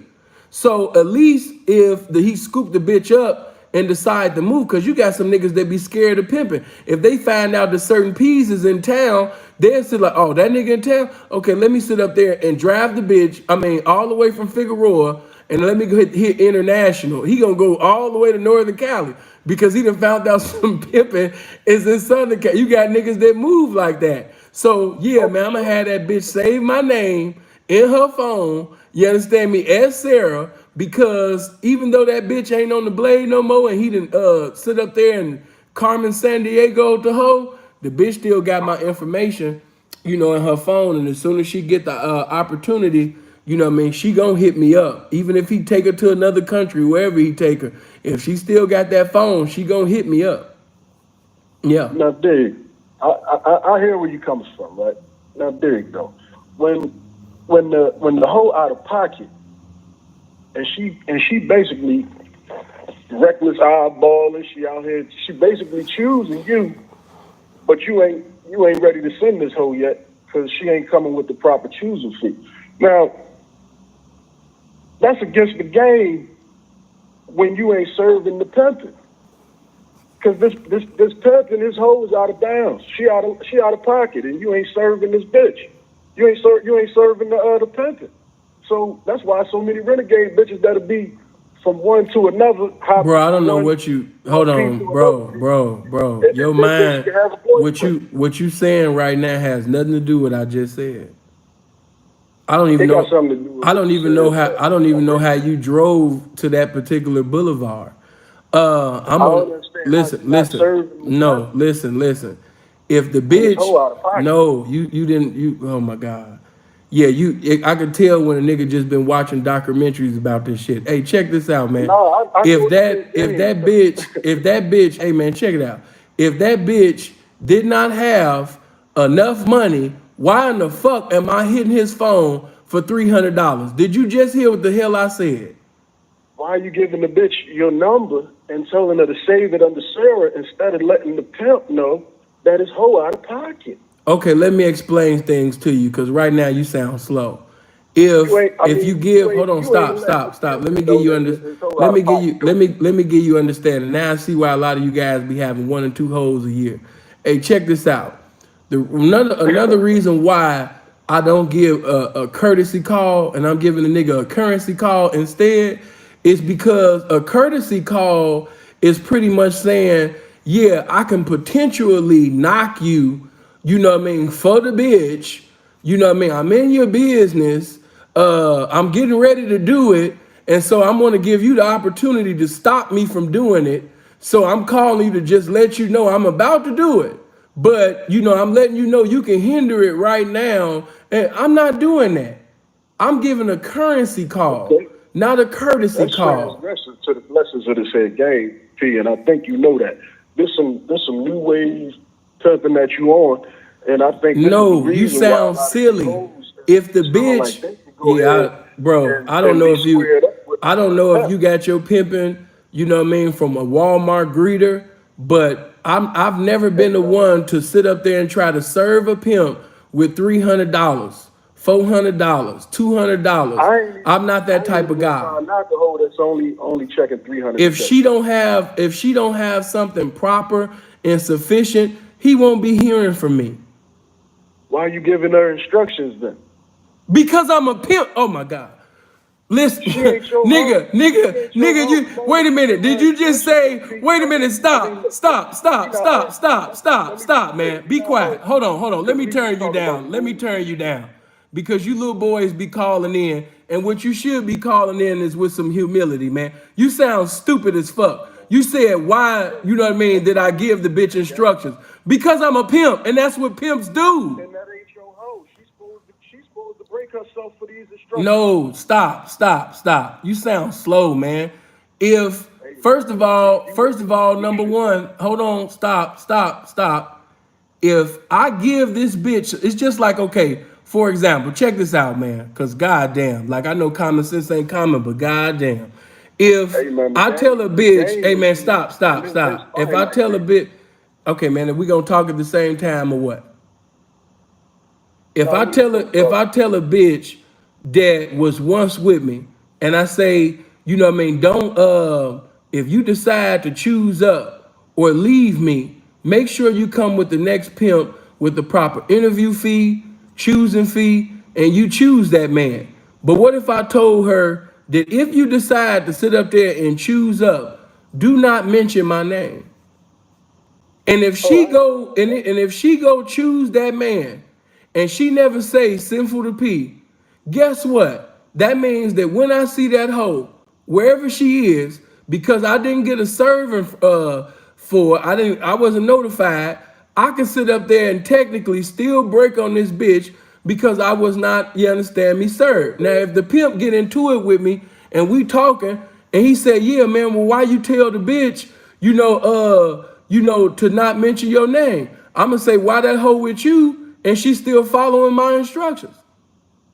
See, it's just like when I sit up there and put that number in that bitch phone. If she sit up there and call me while she with him in another state, that mean that bitch did exactly what the fuck I told her to do. She's still following my instructions, and I'm not even physically around the bitch. I done already sit up there, you understand, gave the bitch instruct. That's step number one. You took the number. You still have the number. And then when you Bitch, out of privately was by pocket. yourself, man, I can't even finish what the fuck I'm saying. God damn, man. All right, Let me just let you No, cause Go ahead, Pete. Because this is about the game. So you go ahead and let us know what the bitch, what you supposed to do when the bitch out of pocket. if that bitch don't have a proper, trap on her, I'm not calling the pimpin's phone. I'm only gonna call the pimpin's phone when I have a proper, respectable trap from this hoe. Like I said, everybody's different. You have some P's, they gonna give courtesy calls. I'm not giving a courtesy call. I'm gonna give the currency call. And the currency call is, she gave, if he asks, how much she come with or whatever, I don't mind exposing that information because she gave me the proper accumulation that I've been asking for.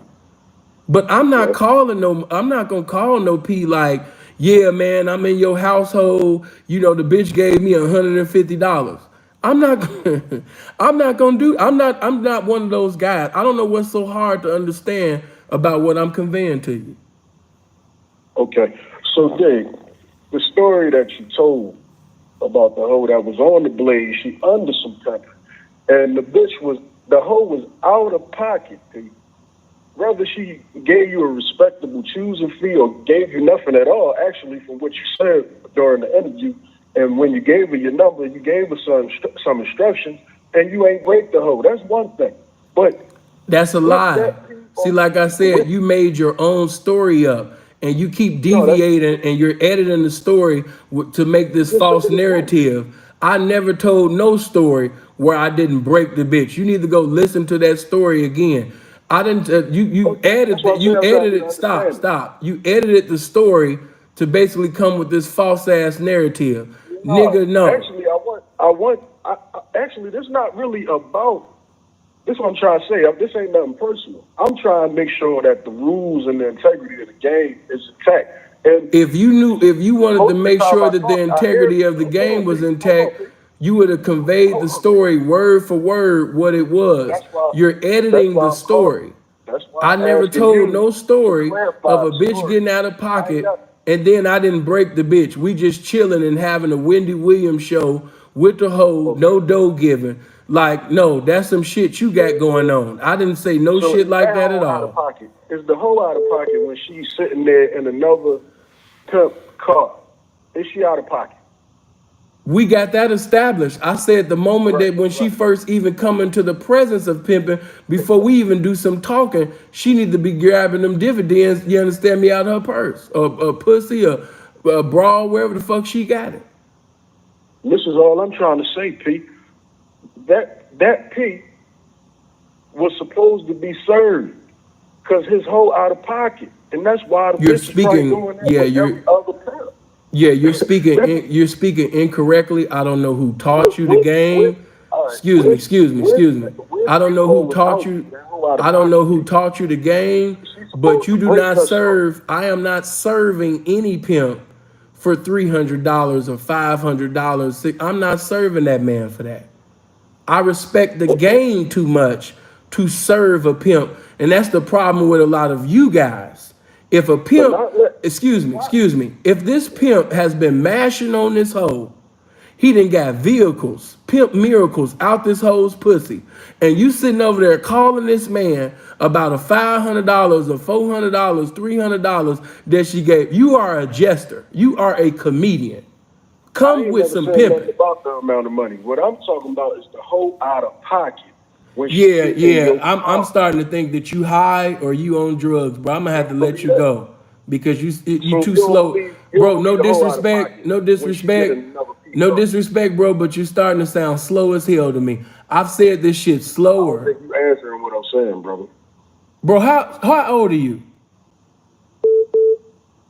That's irrelevant. No. How old? No, excuse me. No. Answer me. No. Excuse me. Answer me. How old are you? I'm 43. You're 43 years old. Are you supposed to be? 43. Are you supposed to be some representation? I am not the pimpin'. I mean, that's obvious. That's why I said, are you supposed to be? I used to own a strip club, and I done had plenty pimping in the building, and I'm trying to get clarity because I just gave it to you. Are you. somewhat of an authority on the rules to this shit because you be conveying the game. So if I'm wrong, that's why I called you. I could have called a million people. I called you. Couldn't have called a because I heard you million. say something, You and I couldn't was have called. asking You couldn't have called a million people. I could have had the story, like I said when I started. I could have a part or two of the story confused. So let me, because I ain't like I recorded the shit. Let me ask Pete what he actually said, and let's talk about it. But the part where you telling us that the hoe was clearly out of pocket, and ain't nobody served the pimping, ain't nobody break the hoe. I'm wondering why everybody don't realize that's why so many renegades in the game, and they feeling like they can square up with the pimping, because they doing boyfriend girlfriend shit out here. You telling the hoe to save your number under Sarah.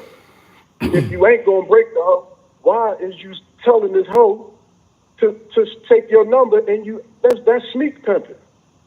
All you got to do is either get a bitch the instructions that she need to get you the money that she's supposed to be getting, but the hoe is clearly out of pocket, with you or without you. That hoe is supposed to be a charge. And you know that, Pete. The hoe out of pocket is supposed to be a charge. Even the renegade hoe that ain't under no pimping. If you see the hoe on the blade, you supposed to break that hoe because you the pimping. That's why so many renegade hoes out here, because they ain't got to break themselves to the pimping. Now you can respond to that. Yeah, I'm very irritated because it's like one of my problems is I be expecting people to be as intelligent as I am or comprehend things as fast. Bro, I'm talking. I expect y'all to comprehend things as fast as I did. Let me just say this to you. When she comes in the presence of another P, all right, she's out of pocket. So I don't know why you keep repeating the same thing over again by saying that, if she get out, we've already established that she's out of pocket. We've already established that the moment she comes into the presence of the pimping and she's out of pocket, there's nothing to talk about. Matter of fact, a real authentic hoe, you don't even got to tell her to sit up there and break herself. She's going to automatically break herself because real respect real. So she's going to sit up there and break herself. But when she does, the pimping has to decide on what's proper or not. And if he sees, obviously, that this is not a respectable trap to be calling a pimp's phone saying, yeah, I just knocked you, for the bribe. Now, you have some individuals that will take $100, $150. I've even remember when somebody tried to even serve freeze and he had only got $15, from the bribe. You can do that goofy, no pimp, buster ass shit if you want. And yes, the game will spank. But when you really respect this game, when you really some pimping, you're not going to call the pimping over no 200, 100, 300, 400. If he's really some pimping, you're going to call him after you get a respectable trap out this hole that just got out of pocket with you. Now we talk. You're not. Excuse me. Stop. I'm not done. I've listened to you. Okay. I was irritated the whole time, and I listened to you. I thought you was done. You keep saying serving, and it's obvious that you don't know what a serving is. Okay, because you don't serve. Excuse me. Stop. I'm talking. You don't serve a pimp with $300. You don't serve a pimp. You don't serve a pimp. I wouldn't even serve a pimp, with $500. I wouldn't, I just wouldn't do it. And when you really some pimping, some respectable pimping in the game, and your reputation is known, you don't want it to be out there that, man, bitches is just coming to you with lollipops and Jolly Ranchers and Now Laters, and they able to choose up with you. You want your reputation to be known that that hoe had to come with something proper before you call the pimp's phone. Once you I get agree a with proper trap, then that's when you serve the pimping. You I cannot agree with serve that. the pimping with that. So that was what you said. Like you, No, this is a listen, waste of listen to time. what I'm saying, Pete. No, Listen to stop. what No, I'm no, no, saying. no, no. I don't want to No, listen. you gotta Stop, let stop. you Be gotta let me quiet. be Be clear. quiet. I said that's Bro, you not what about I to get said, hung bro. up on. I That's just not what told I you to be said, okay. Pete. I gotta I let you go. said I gotta if let you you go. with I just listen. I strive with the man. I really did. I strive with him, bro. No, he not the police. He not the. He too stupid to be the police.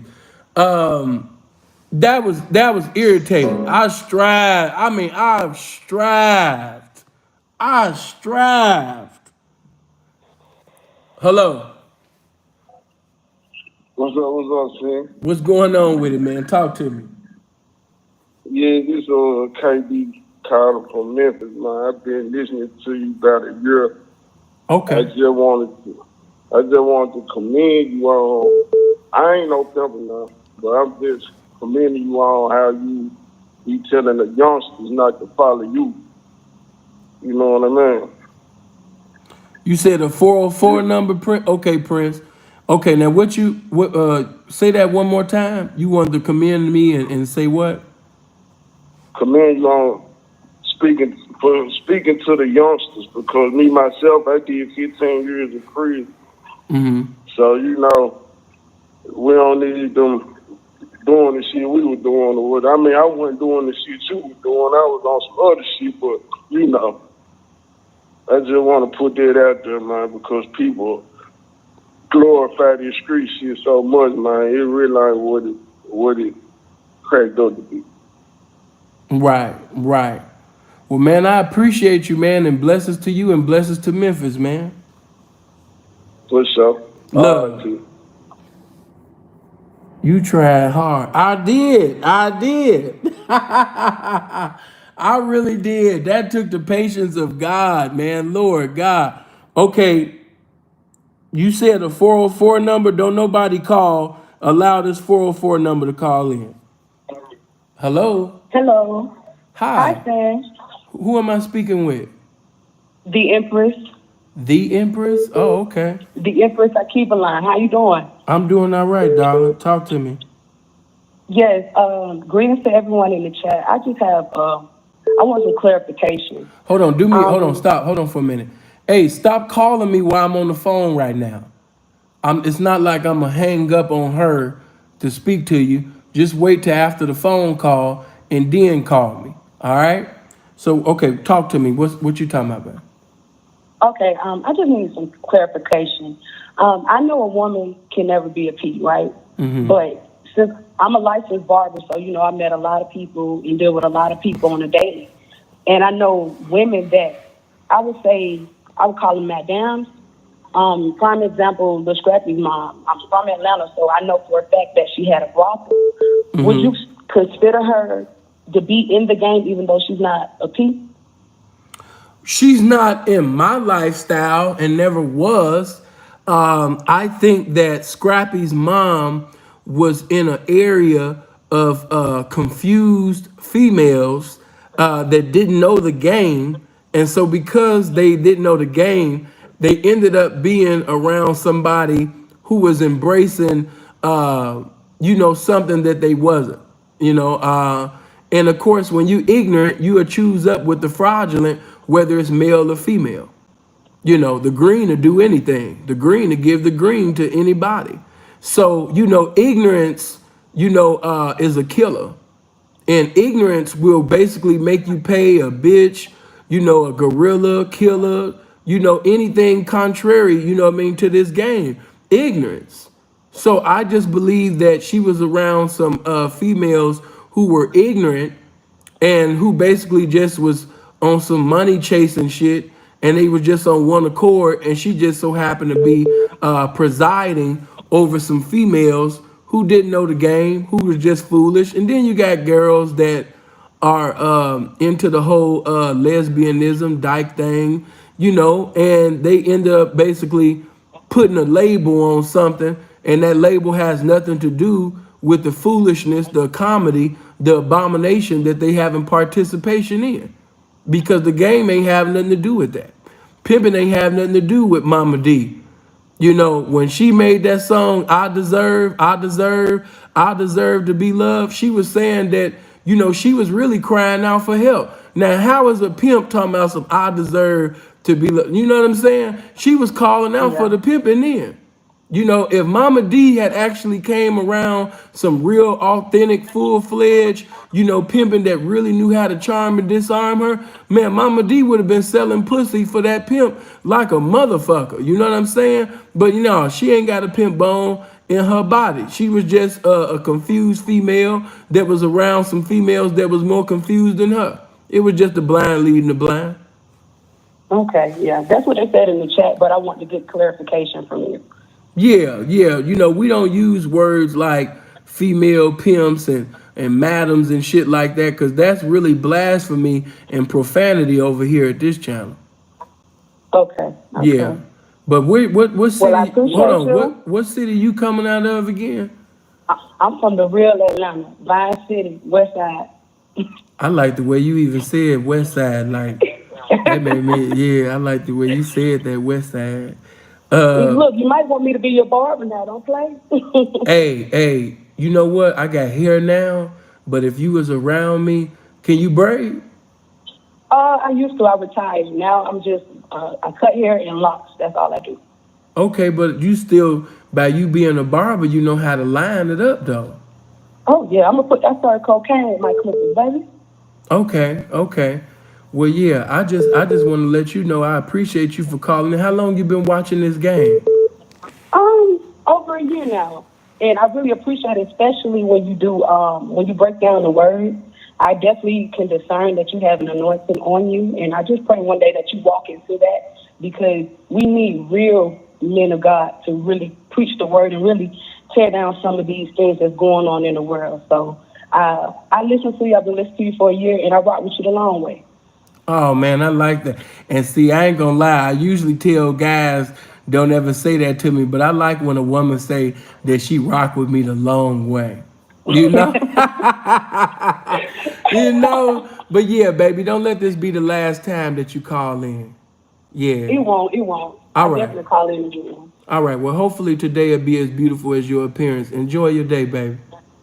You too. Thank you. All right. All right, man. Y'all go ahead, man, and call it in. 702-800-9473. Yeah, 702-800-9473.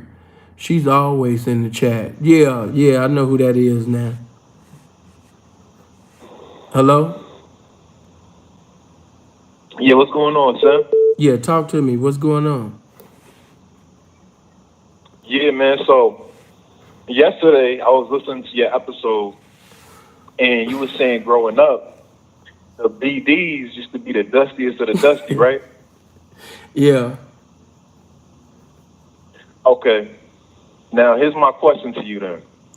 Hold on, let me fix true. this. Not all of it, not all of them, but I have to say, if you was around 63rd, 64th and Vernon, if you was coming around, you understand me? If you was in them areas every day, yes, them niggas was dusty. Like, and then even to confirm it, when you even look at Chief Keef's first video, Bang, look how dusty them niggas was. Look at them is all BDs right there. Go on YouTube and put in Chief Keef Bang and look at all of them niggas. Look at Keef. Look at Dirt. Look at all of them. Reese. All of them niggas was dusty. The BDs was dusty. Keef, man, listen. It shouldn't be no hatred pertaining to Chief Keef. The BDs should have had Chief Keef Day, because he changed their whole, man, he changed their whole life. Keef made a way out of no way. You could be in Parkway right now, and you don't gotta fuck with Keef. He ain't gotta fuck with you. But because he made O Block famous, because he made Parkway famous, you can literally do a video in Parkway and you could possibly have 1 million or more views, all because you're doing a video in Parkway, because he made that shit famous. Them niggas should have honored that man. Because he made a way out of no way. I've lived there. I used to come around, even though, you know what I mean, I'm a stone, I'm coming over. You got to understand, I was coming in Route 66. So when I say the BDs is dusty, I'm not making a joke. This is personal observation. Them niggas was dusty. They only had a few niggas that was ballers and having it their way. They had some niggas that could hustle and things like that and everything, you know, like the BD twins and, you know what I mean, you had some. And I remember when they had their little radio station and shit like that. But as a collective, dusty. Dusty. Okay, so what's the question? Okay. The question is, if that is a fact, right? How come you got, you know, after Chief Keef came out, you know what I'm saying, it was pretty much like, you know what I'm saying, everybody's trying to get on, everybody's trying to become a star, you know what I'm saying, and the GDs was trying, you know, other BDs was trying, you know what I'm saying. How come in the aftermath of all of that, the biggest stars are all BDs? That has nothing to do with them being dusty. The most beloved, the most famous, the most successful, you know what I'm saying? I'm about to really kill what you just said because I disagree with them being the most successful. You got everybody can compete. Everybody can compete. The GDs could go online and make their music videos. I'm about to kill everything you just said. Why is it that it's loved by the people? I'm just trying to understand. Okay. First of all, they not what you think they are. It's Chief Keef. That's what you're not understanding.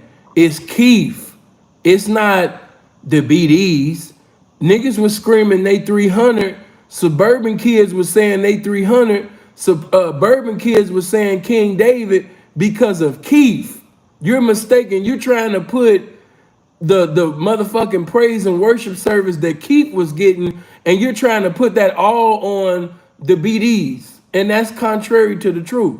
Now, one thing I will tell you, you mistaken, you know, talent. I never said they didn't have talent. I didn't never say that they didn't blow up, but this does not take away from the fact that they were dusty. I still don't see the proof in your argument. You just showing me that they had talent and they blew up and they had got some money. But that still don't change the incontestable fact that before Keef had glowed them niggas up, they was dusty. Any nigga would tell you that's from the city would tell you that the only niggas that's gonna not agree with the shit is niggas that got this BD. But them niggas was dusty. Dusty. I'm talking about all my life. From school, from the street, them niggas was dusty. Any Chicago nigga will tell you. So if a nigga was a BD, 9 out of 10. Now, every now and then you had a few that was cool, but for the most part, dusty. And like I said, the shit you saying, it's like, okay, they have talent, but you're not bringing any evidence to basically prove what I'm saying. It's contrary to the truth because you're talking about talent and how basically that they blew up and end up having fans. I'm saying prior to Keef blowing up, they was basically seen as dusty. I feel you, but all I'm trying to say, son, is to the people that's not from Chicago, to the rest of the world, it's the GDs that look dusty because they're the ones that can never really break through. They're the ones that star power just really ain't coming off right. You know what I'm saying? They the ones that stay low level. You know what I'm saying? So I mean, I understand maybe what you're saying is true. You are from Chicago, but I'm just telling you, to anybody that's not from there, it's like I can't say that. All I see is dusty GDs, not dusty GDs. I see these with money, with bitches. Bro, you know, they fly, they got nice cars. That's what I'm seeing. That's what everybody sees. No. I'm just saying. All you did was see Von, you seen Dirk, you seen Keef, you seen Reese, you might have seen Fredo. You might have seen Fredo. Fredo was a hustler anyway. LA Capone, you know what I'm saying? Yeah, but see, oh Lord, I'm not gonna do that. But listen, this is all I'm gonna say. You know, you are a fan of the music. And so by you seeing music videos, you think that's reality. Uh-huh. Not understanding that sometimes when you seen niggas, they had jewelry that wasn't even fully paid for. You not understanding that when you seen some of them videos, niggas was wearing other niggas' jewelry. What you not understanding is the niggas that you seen in the videos was sharing clothes. That's what you not seeing. You seeing a music video, bro. Just like I'm gonna give you some knowledge, right? That most people don't know. It was a song you probably don't remember, but some of y'all remember. Back in the day, it used to be a song, This Is the Way I Live. Pushing big Hummers, big wheels. This is the way, this is the way, this is the way I live. Still pushing big Hummers, big wheels. And I think that was Baby the Prince, or whatever y'all called his name. If you go to that video, and even other videos I can name, the jewelry that he has on, that's not his jewelry. That's a pimp's jewelry. That's a partner of mine's jewelry. You know what I'm saying? So I just want you to understand that when you look at a music video, everything that seems like it is, that's not what it is, bro. You know what I'm saying? Yeah. If you my little nigga and you trying to do the rap thing, I'ma sit up there and let you have some of my shit. I'ma do whatever because I fuck with you. You know what I'm saying? I'm gonna say, hey man, take this, take that, because I want you to look like something. You did?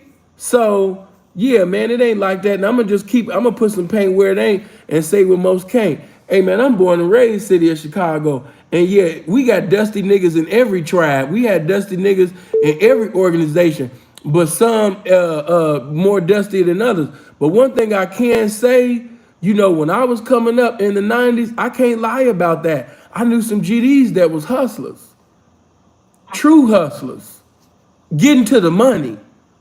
We not talking about a rap deal. We ain't talking about a deal from the white man, you know what I mean, about no goddamn music. We talking about hustling in them streets.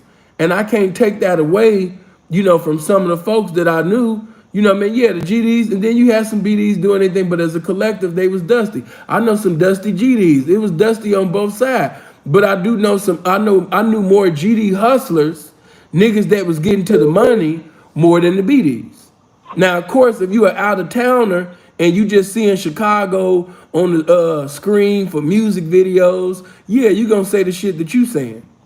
But a nigga that's born and raised in the Right. city, nah, he not gonna say that. He not gonna say that.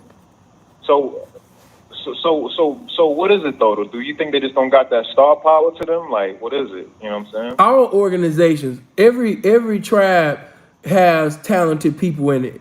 Everybody got some talent. I mean, shit. I think one of the Why most isn't there like a talented. GD Lil Durk? You know what I'm saying? You say who? My fault for cutting you. I said my fault for cutting you off. But I said, why isn't there like a GD Lil Durk or a GD Vaughn or a GD? Okay, well GD, let you know what I'm saying? me say this. Like, If you really must, I didn't even want to go there, but if you really wanted me to kick down the door, Cardi B actually liked the GDs better than the BDs. Cardi B was feeling the I know GDs. you do, but I don't. Listen, hold on. She liked the GD music better than the BDs.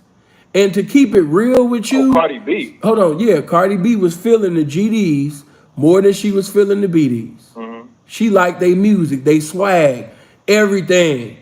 And I'm just gonna keep it all the way 100 with you. You just don't know what you talking about because, first of all, Duck, lyrically, Duck was better than a lot of them dudes that you was naming. Duck shitting on Reese. Yeah. Duck shitting on Fredo. Duck shitting on, if we just talking about bars, like bars, Duck was really shitting on most of the BDs. Now, if we talking about markability and who had swag, who everybody was liking on, who was more likable and the bitches would like on better, that would be Lil J. They had Lil J, and I'm gonna keep it 100. I don't really fuck with Dollinaire Black like that, But if somebody say the Billionaire Black can't rap, they lying. The boy got bars. He can rap. Yeah. As far as out that G, how could you even say that? Before that boy had got shot in his head, how cold that nigga was? Are you serious? Who I'm trying to think No, of, y'all? Hold on. Who am I trying to think of that got shot at the head at the funeral? You know who I'm talking about, Wooski. Come on, man. Like, are you see? Like, I could go on and on and on. How you gonna say that? Like, no, man. The GDs. How you gonna say that? And then you got Ruger. You know what I mean? Like, the GDs is cool. They got, man. They been having people. You gotta. Hey, matter of fact, you gotta even understand. The whole drill movement was started by the GDs. The GDs started that drill shit. Okay. If we just gonna keep it all the way thorough, the GD started the drill shit. That started with Pac-Man. You know, Pac-Man is the original founder of that. They be trying to give it to King Louie and Keith and different ones. No, that's Pac-Man from Dro City. He the founder of that. You know what I mean? And, you know, King Louie, of course, took it to another level. But really, if we just keep it real, King Louie fucked up his own shit. Because King Louie had a wave that he had created and he was doing very good. He fucked up his own shit after he had got shot at and shot and everything like that. I think the nigga got scared. But man, King Louie had bars. Keith had the hype and the popularity, but as far as bars is concerned, man, King Louie was rapping circles around the BDs. This is just the truth. But let's just keep it one. Go ahead. Listen, let's just keep it 100. The only thing that really matters is who's really the biggest and who's really the most successful. And I mean, even though these other guys are talented, they can rap. I agree with you. Some of them are lyrically better than some of the BDs. But at the end of the day, the majority of the world and the population gravitates towards the BDs and makes them the biggest stars. I mean, that's just a fact. Are they my question is, are they gravitating to the BDs or are they gravitating to Keith? Are they gravitating to Dirt? I don't think it's really a BD thing. I don't think that when people say this, they like, ooh, 300. That was when Keith was hot.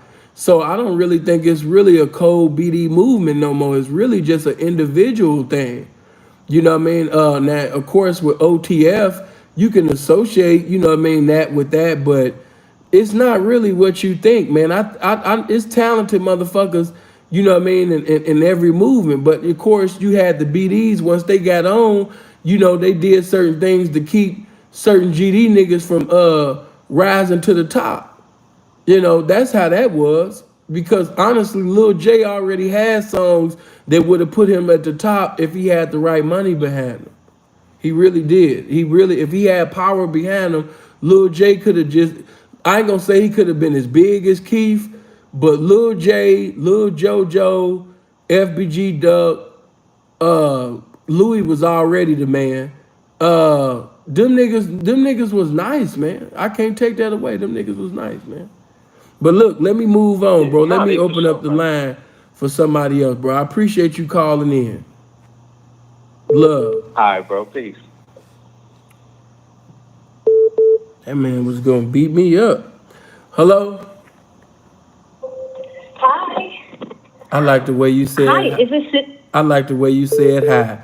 I think this is gonna be a good phone call. God. Just by the way you said that, baby. I am actually live. Yeah, oh my God, I'm you feeling live, really baby. nervous. I'm making you nervous. No, I like the way you said hi. I just, you know, I feel so welcome. How you feel? That's awesome. Hi, Sinful the P. I'm doing good. I hear that you're doing good. I am. Who am I speaking with? Moonlight. Oh, okay. Right now. Hey, Moonlight. Oh, let me say this. I totally forgot about Young Pappy. How could I forget about Young Pappy? Because if Young Pappy had lived, he would have been on a whole nother level. I totally agree with you guys. I'm looking at the comment section. But go ahead. What did you want to ask me, darling? Okay, so I have a question for you. So my question is, I read twice the autobiography of Iceberg Slim. And I was kind of like thrown back by one statement that he made. After learning all his lessons and everything, going through life and all the ups and downs, he said that, and don't get offended. It's just a question that I have based on what he said. And I would really appreciate your clarifying it from your point of view. I love you. I don't mean to interrupt you, but your speaking voice is phenomenal. I love to hear you talk. I really do, babe. I love to hear you talk. You got a very nice voice. I didn't mean to be, interrupt you, but you really do. You have a very nice speaking voice. I like that. Go ahead. Now, what is your question? Yeah, I got to be cautious of you. You know what I'm saying? You're handsome, and you know the game too. So don't think I'm sleeping with all this accolades. I had to acknowledge the fact that God really blessed you with a very nice speaking voice. You could really do radio, or even doing what I'm doing now. Like, you just have the perfect voice for that. Oh my God, you do. Thank you. I may think about that. It's not the first time that I heard that, so I may think about it. Exactly. Thank you so much. I appreciate you saying that. Yeah. Here's my question. Iceberg Slim said that a P is actually a H in reverse. You know what I mean? Now I gave that deep thought. Like, is he saying that the P is because that P is hungry for the money or the capitalizing off of the H, off of the hoe? I'm sorry if I'm saying this so squarish, but is that why you think he would say that the P is the hoe in reverse? Well, of course, my doctrine of the game is totally contrary to that. And thank you, Paul, for coming in with the 20. And if any other contribution came in and I didn't acknowledge, I appreciate you. But let me just say this. I think that what he was saying is what I've been hearing since I came into the game. You have certain representatives that refer to themselves as their best hoe. I'm my best hoe. I've heard individuals who even profess to be pimps say that I'm my best hoe. And you have some who have the mentality of, in all walks of life, there's pimping and there's hoeing. And sometimes in other walks of life, sometimes you have to start off as the hoe, in order to basically get in position for you to be able to pimp yourself. And I understand what they're saying, but for a pimp to actually refer to himself as a hoe is blasphemy. It's very disrespectful. Because when you think of a hoe, you're thinking of a woman. So I think this is a very homosexual statement for any man that's professing to be a pimp and say that he's a hoe, whether it be forward or reverse, sideways. It's almost as nasty as a guy saying that he was, turned out. I wasn't turned out to the game. I was introduced to the game. So I don't, these, being called a hoe or calling himself a hoe. A hoe is a woman who has completely submitted herself to the pimping in totality. She's in submission to this man. Whatever you want to say, whatever you want to do, I'm in complete obedience to that. A hoe wakes up with the mindset of, how can I be a greater hoe than I was yesterday? How could I please the pimping greater than I pleased the pimping yesterday? What can I do to enlarge our family? What can I do to bring more currency, more serenity to this man's life? That is the mindset of an actual hoe. So for a man to put himself in that same position, to say that he was a hoe, whether forward, sideways, or backwards, is totally contrary, not only to my doctrine, but for those that, are masculine men, those who are complete heterosexuals, we don't believe that. Now, what were you saying, darling? Do you think he discredited the game by making that type of statement? Well, by him not being here to defend himself, I won't say anything that minimizes the character of Iceberg Slim, especially to a woman. But what I will say is I disagree with what he said. Now, of course, he's not here to give clarity verbally to what he said. But one thing I don't do is I don't speak down whether a man is alive or dead to a woman. And so what I will say you know on what that, I let me just say this: I fully disagree.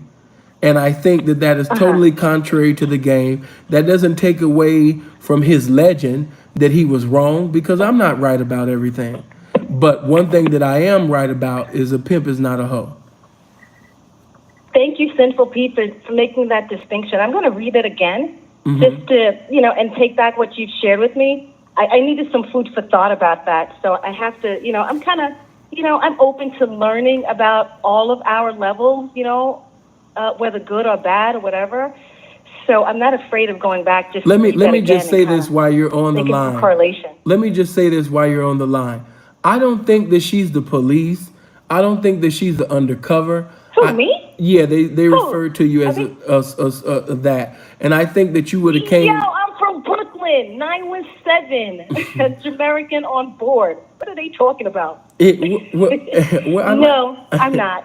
I like that little Brooklyn accent that came out at the end. But what I will say is this: how would you like for your man, the man that you're in a relationship with, the man that you're pursuing success with, happiness, and just a successful relationship with, and for this man to say that man is nothing but a bitch in reverse? How would you feel about the man that you have appointed as the leader of your life, the man that you're in a relationship with, and he says within his book or within an interview that a man is nothing but a bitch in reverse? How would you feel about that?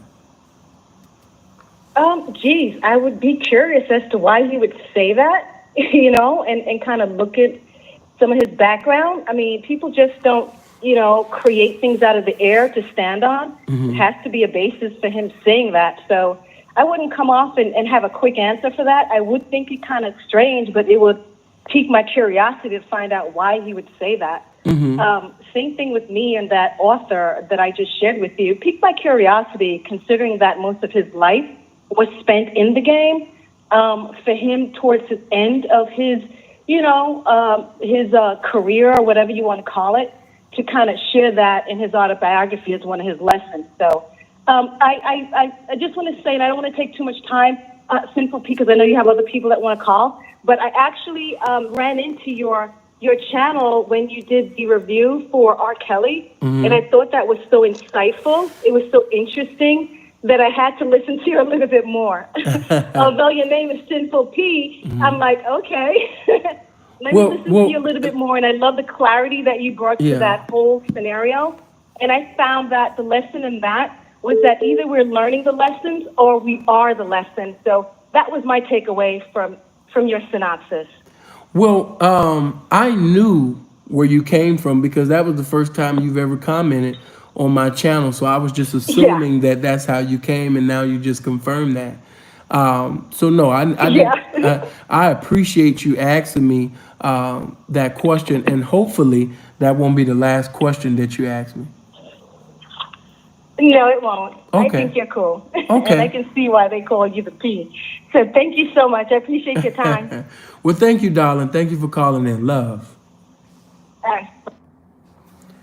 All right, let's get to it. 702-800-9473. That is 702-800-9473. When I'm on the phone call, do not call in while I'm on the phone. Wait till after the phone call, and then I'll, get to you. Let's go. Hello? Hello, how many books have you read pertaining to the game? How many books have I read pertaining to the game? Yes. None. Okay. And one more question. Have you ever put a gorilla pimp out of business? Have I gorilla pimped the pimp out of business? No, have you ever put a gorilla pimp out of business? Have I ever put a gorilla pimp out of business? Well, there's no such thing as a gorilla pimp to me. But I have put a lot of gangbangers and strangers that was professing to be a pimp out of business by taking their little girlfriend prostitute, and knocking them and taking them away. Yeah, because you must understand that most of them guys, they don't know how to mac. They don't have no macking with them. They don't know how to mac at a broad. So once they get knocked for that little prostitute girlfriend that they had, it's back to selling dope or working at McDonald's or back on mama's couch. So yeah. Right. 'Cause I'm in a certain situation at the moment. So yeah, I just want to ask you that. So yeah, thank you, sir. Thank you. I appreciate you for calling, man. Blessings to you. Thank you. All right. Y'all silly, man. Y'all silly. Do me a favor, man. I haven't told y'all in a while, but I would really like if y'all can get my likes to 600. If everybody can hit the like button, I want everybody to hit the like button. Get the likes up. Come on. Hello? Yeah, blessings. Yeah, what's going on? Yeah, I'm cooler, man. I just got a quick little question. So let's say one of my partners, right? He doing what he's supposed to do, on these websites or whatever, and he texts his little get down to a certain bitch, and he get a call, and it's a nigga on the other line talking about some, hey P, say P, I pay for her line, so if you're not purchasing anything, whoop, this, that, and the third, you need to hop off the phone. Mm-hmm. But it's then the third. My partner, he was like, man, I'm doing what I'm supposed to do, Right. Like, this is my job, brother. You feel me? So he was like, well, yeah, if you ain't whoop, then you need to hop off. And the nigga just started chopping him up, So they hopped off the phone. But I just wanted to know from somebody who been in this shit for a minute, Mm-hmm. Who was in the wrong? Well, everybody going, of course, let me start off by saying that just because this is Sin's opinion don't speak for all the representatives of the game. But one thing I will say, if I was playing the internet, if I had a broad playing the internet, and if Pimpin' decided to sweat that bitch, I'm not going to jump on the phone, call Pimpin', Simpin', Trickin'. I'm not going to call none of them. If he wants to continue to text or call and sweat her, he can sweat her till the rapture come. I ain't got nothing to do with that. It's the same. I have the same mentality towards the blade, towards basically, the lines. I'm not gonna get on the now. If he's calling, harassing, as far as like calling her, he didn't call the broad. Because see, a real pimp that's fly, he's not gonna call no broad 100 times or over 100 times or 50 times, within the day. And now I'm gonna think he's a certified goofy. So but even then, the broad, just like it was her place to stay in pocket, whether she was on the carpet or in the streets, it was her job to stay in pocket on the phone by blocking them. She should have blocked him. It shouldn't have been, the pimping shouldn't have even had to get on the phone. The moment that she learned that it's not a tricking, you know what I mean? Then we don't have nothing to talk about. We don't have nothing. A hoe, listen, the moment that a hoe learn, once she look at a text message and she see that it don't have nothing to do with the money, a hoe that's fucking with you, as soon as she see anything that ain't about the money, she gone. She don't have nothing to do with this conversation, this text message, or anything, because it's not about my man's money. So because it's not about his money, I ain't got nothing to do with this. I gotta go. I gotta block this. That's a hoe's mentality. Right. Yeah, that's why I thought. That's why I figured neither one of them was either the thing that they was proclaiming. But another thing I wanted to ask you was, I'm in like the LA area. And, I'm trying to get my suit game up. So I don't really know the price. How your money? Like, I ain't trying to get railroaded. Is your money funny? Is your change strange? Or you having some money? You got some racks to spend? Man, you know, I'm sitting on some Bitcoin and some, you know, I'm definitely not. It's definitely not laughing. You know, I'm making it happen. Oh well, I mean, shit. You know, because I was gonna tell you. I mean, man, you go to you know what I mean, to the damn Beverly Center. You know what I mean. You could go to no, I was gonna tell him downtown LA, but you know, he's talking about he want to spend some money. If he trying to spend some money, he go somewhere else. But if his money wasn't really like that, and he only had like a rack or a little bit over a rack or something, or 2 racks to spend, I was gonna tell him to go to downtown LA. You know what I mean? Because a lot of them suits that you guys be seeing in Vegas and Arizona, it be the same thing in downtown LA. Them dudes got a nice hustle. They go to downtown LA, buy them suits for $100, $150, $200, $250, and then they go right to Scottsdale or Vegas and they sell them same blazers, them same suits for close to $1,000 or over $1,000. It's a nice hustle. But yeah, if you was trying to save money or not spend money like that, it'd be downtown LA. Or, you know what I mean, if you trying to basically sit up there and, you know, go to if you trying to spend something there, you would sit up there and hit that hold on, that Beverly Center. Hold on. I don't know who that is. But yeah. And I'm gonna say this too. Hey, check this out. Around that downtown LA, if you check that downtown LA out, you know, people can make all them jokes they want, but hey man, check this out. Let's say if you had $2,500 to spend, which ain't really a lot of money because we know it's some suits that just one suit costs more than that at some places. But if you had just $2,500 to spend, man, you could go to downtown LA, man, and damn near get a whole damn new wardrobe. You could go to downtown LA, get you some suits, and get something for the hoe. You could get something for the hoe. Appreciate that, bro. Big bro, pimp game been in you since we remember, homie. Blessings to you. You can sit up there and not only get you some shit, you can get that hoe some shit. If you get a new broad, one of the best places to take that broad to is downtown LA. Now you could get some good hoe clothes for the low, and that bitch gonna look proper. That bitch gonna look proper for that Sepulveda. She gonna look proper for that Hope. She gonna look proper for that Fig. You know what I mean? It's all at that downtown LA, man.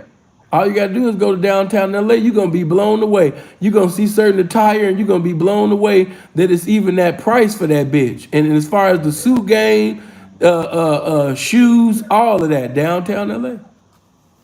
Yeah, that's probably the other thing I needed to know, shoes, because I'm more on the high street fashion shit. Like I be having the V-Lone, the Bait, all of that. You know, that was my style. But I'm getting a little older, so I'm looking at it like, you know, I want to dress a little more. Yeah, like I said, if you was trying to get your, you know, if you was trying to get Louis'd up and all that other shit, that's why I told you, man, go ahead to the Beverly Center. But if you trying to, you know, if you just got just a few thousand or a couple of thousands to spend, and you trying to get the most for your buck, and especially if you was trying to dress a hoe, downtown LA. Right. Facts. So I'm gonna carry that on with me, man. I appreciate your insight on it. Appreciate that, fam. Good looking for calling in. Moonlight, baby, thank you for hitting with the 20. Thank you. And it was a blessing to not only hear your voice, but it's a blessing to even see your face in that profile picture. And hopefully that wouldn't be the last time that I have the opportunity to converse with you.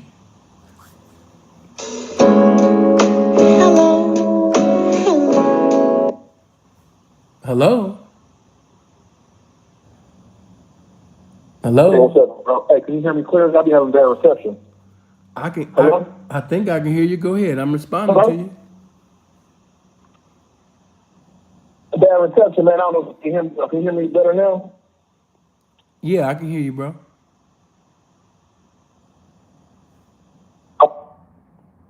Okay. 702-800-9473. 702-800-9473. Now, No, the Pippin ain't trying to go there. Hold on. Hello? Hello. What's going on? What's good with you, P? It's Pluto out there, 601. Okay, talk to me. I had a question for you. I heard somebody say something about Mama D. How you feel about Sir Charles and Atlanta crew that got fucked up back in the day? How I feel about who and what? Sir Charles. Sir Charles. I don't know nothing about Sir Charles.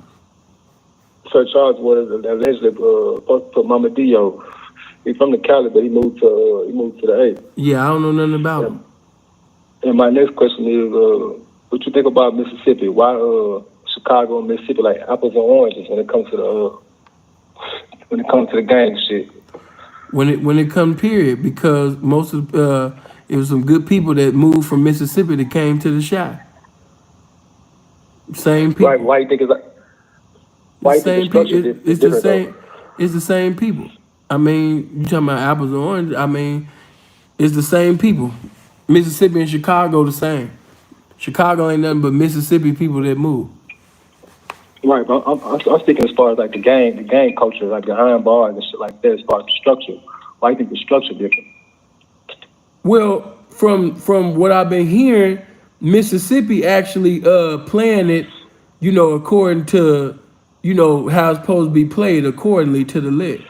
Now, as far as in the street, in our location, organization has disappeared, but behind them walls, jail and prison, that's another thing. We got structure there, but as far as in the streets, no.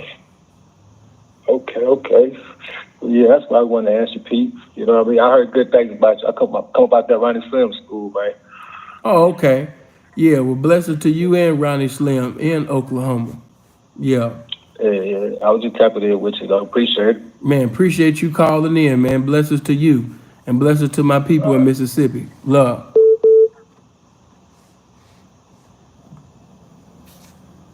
Hello. Man, you niggas is some real buckets, man. And that's on my life. Like, you niggas talk a lot of shit and hide behind motherfucking phone numbers, fake ass bars and shit like that, man, because you niggas is really serious. And it's some real street shit that I'm on right now. But what I'm saying is, you niggas don't never get out of the middle of the street. I don't even know what you're saying, bro. You gotta. Street criminals, man. You niggas motherfucking fake bars and numbers and shit. You niggas is real internet busters, man. You niggas is attention seekers, man. You motherfuckers looking for applause, and you motherfuckers looking for motherfuckers to come out and subscribe to channels and shit like that. Man, ain't nothing real about that. And busters like y'all ain't never lived the motherfucking night in the hood, man. You niggas don't even know how this shit really go. Every motherfucking niggas know y'all getting some shit off the internet. Damn. Some more shit on the internet. You niggas is shooting these niggas real cases and shit, man. Damn. Like, niggas is sitting in the motherfucking interrogation room with the motherfucking police, man. You Damn. niggas is if you ask me. And when I say niggas, I mean ignorant motherfuckers. Damn. I'm talking about black Chinese, African, Pakistan, I'm talking about real motherfucking ignorance, man. Damn. Ignorance, man. Ignorance is big. Because there's a lot of stupid fuck boys that believe the shit that y'all be putting up and saying, man. You Damn. man. I gotta say, this is motherfucking left. And that shit that you niggas are talking about, take that shit to the motherfucking street, man. Damn.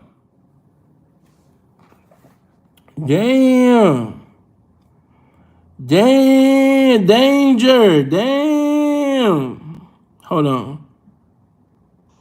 on for a minute. Damn. That's how we used to do in the school. Damn. Hell no. Damn. He told you.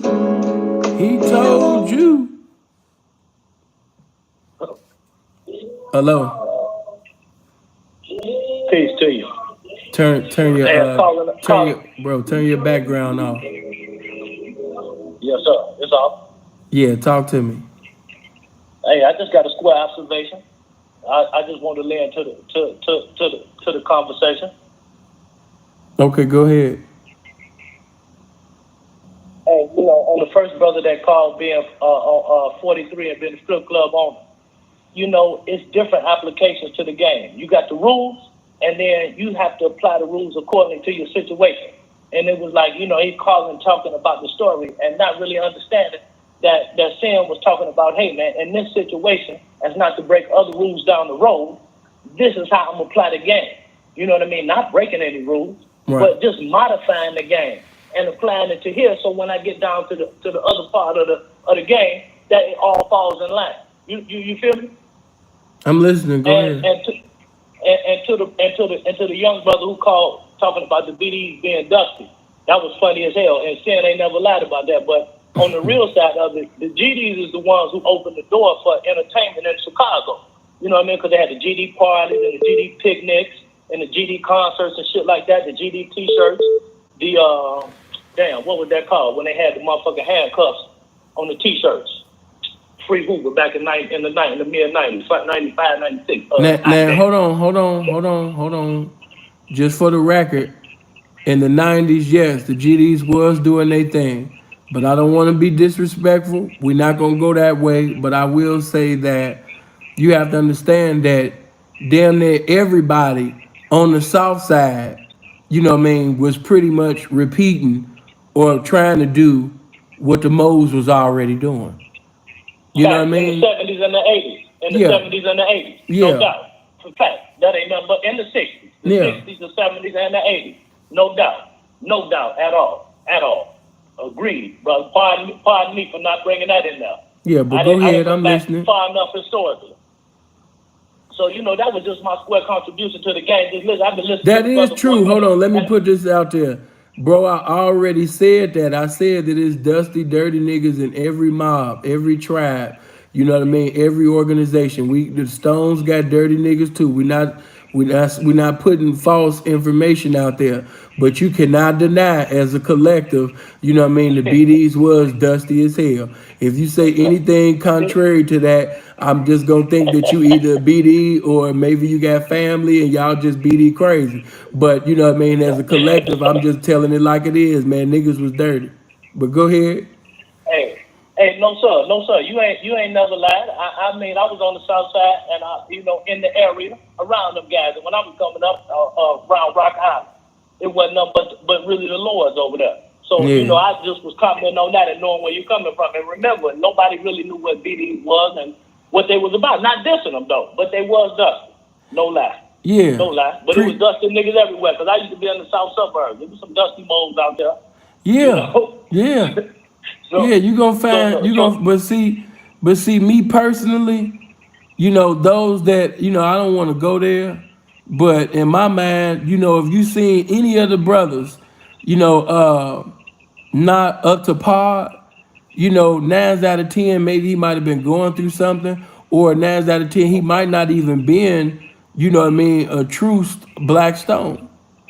Shit, I would be from the East Side. We took pride in being in fly. Okay, blessings to you, But yeah, bro, let me go ahead and get to the next call. Yes, appreciate sir. that, loved one. Hey, appreciate you, man. Hey, man. Hey, love your commentary, and you always make it funny.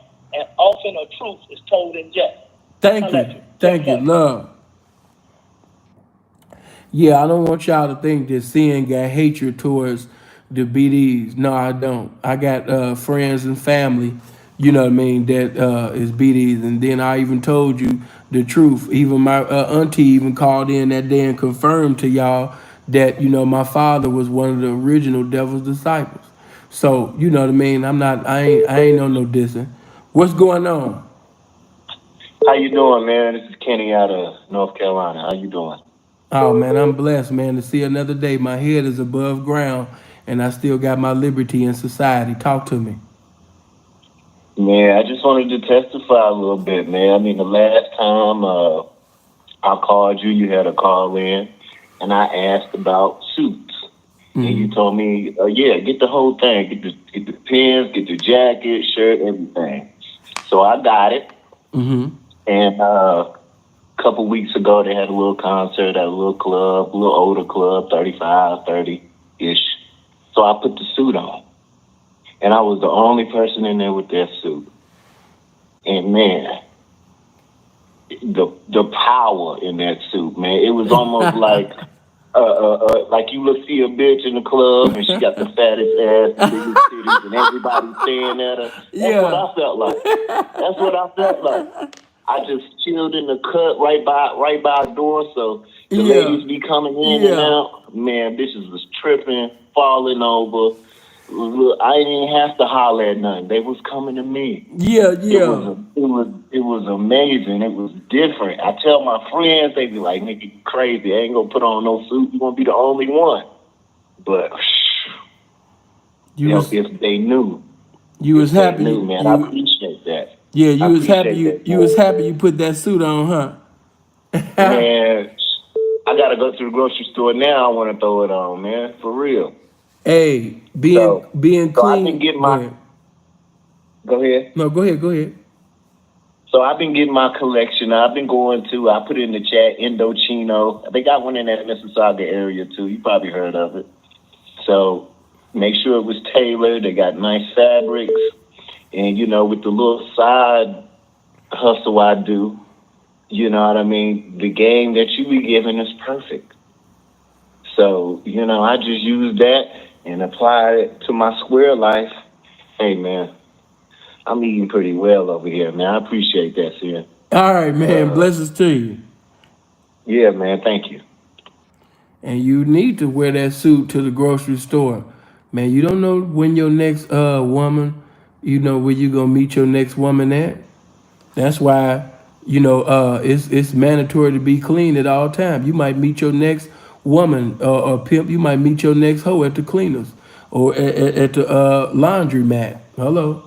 Hello? Yeah, talk to me. Hey, Sim. I just wanted to say thank you, man, for everything that you've done and all the game that you've given, bro. I can't thank you enough. I had a quick question. You recommended in the past for people that, aren't in the lifestyle already to stay where they're at and not join it. Mm-hmm. But how can we take the principles of the lifestyle and the things that, you've learned and use it in the square world for a financial gain? Like, what kind of avenue would you recommend for someone like myself? I sell cars and I do pretty well, but it's not enough, man. I hate clocking in and I hate taking orders, It's so many things that I've said that a man that doesn't want to live my lifestyle or shouldn't live my lifestyle can take. Like when I say things like, if a pimp can't count it, it doesn't count. Okay? Now, of course, when I say if a pimp can't count it, it doesn't count, that means that when that woman is talking to me, she might tell me that she made this much, that much, she did this, she did that. But until I count it, nothing that she says count. It's just conversation. That's the same mentality that you should have towards business. When I'm doing business with somebody, they can tell me how great their organization is, how well they've been doing this and how well they've been doing that. But my concern is you benefiting me. My concern is you being a blessing to me. I hear what you're saying out of your mouth and you saying this, but it's a lot of fast talkers. It's a lot of con males who have been getting away with a lot of things.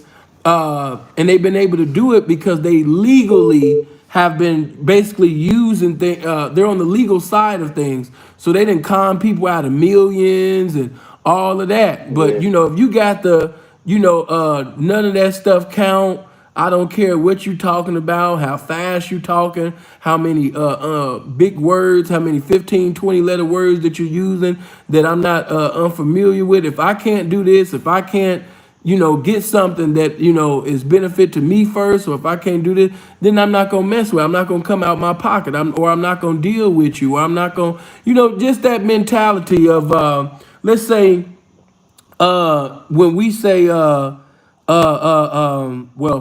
said we say, when sin say, fornication without accumulation is an abomination. You don't have to be a hoe to have that mentality. Fornication without accumulation is an abomination. So that means to give my body, to someone. And when I say that accumulation, that doesn't necessarily have to be some currency, even though currency should be involved. But it's other things involved. I don't want to just give my beautiful body away, the temple of God, my body away to a man just because you're attractive? That's what? Are you serious? So because you look good, I should allow you to enter into me. What do you have that benefits me as a woman? What do you have that will bring enlightenment, empowerment, improvement to my life? Okay? Because I can make myself come. So what do you have to offer that can make me come up? I like to come, but I like to come up better. So if a woman has that mentality, she doesn't necessarily have to be a participant in my lifestyle. She can just have that fornication without accumulation is an abomination. So if I'm not gaining anything, because for the most part, these guys are only selfish. They think only about themselves sexually. So he's only thinking about, like, most of these guys have a race mentality, whoever get there first. He's not thinking about the woman. So what does she get out of it? Some ain't even getting an orgasm. So you're not even getting an orgasm. You're not getting anything materialistic. You're not getting no knowledge to improve your characteristics. So in all honesty, what did you gain from bending over or opening your legs to this guy that has nothing to offer? Fornication without accumulation is an abomination. If you're going to be opening up your legs, giving up the temple of God, this priceless, artwork that God has made, to somebody, you should be gaining something. Not because you're a hoe, not because, you in a certain, because you respect your temple.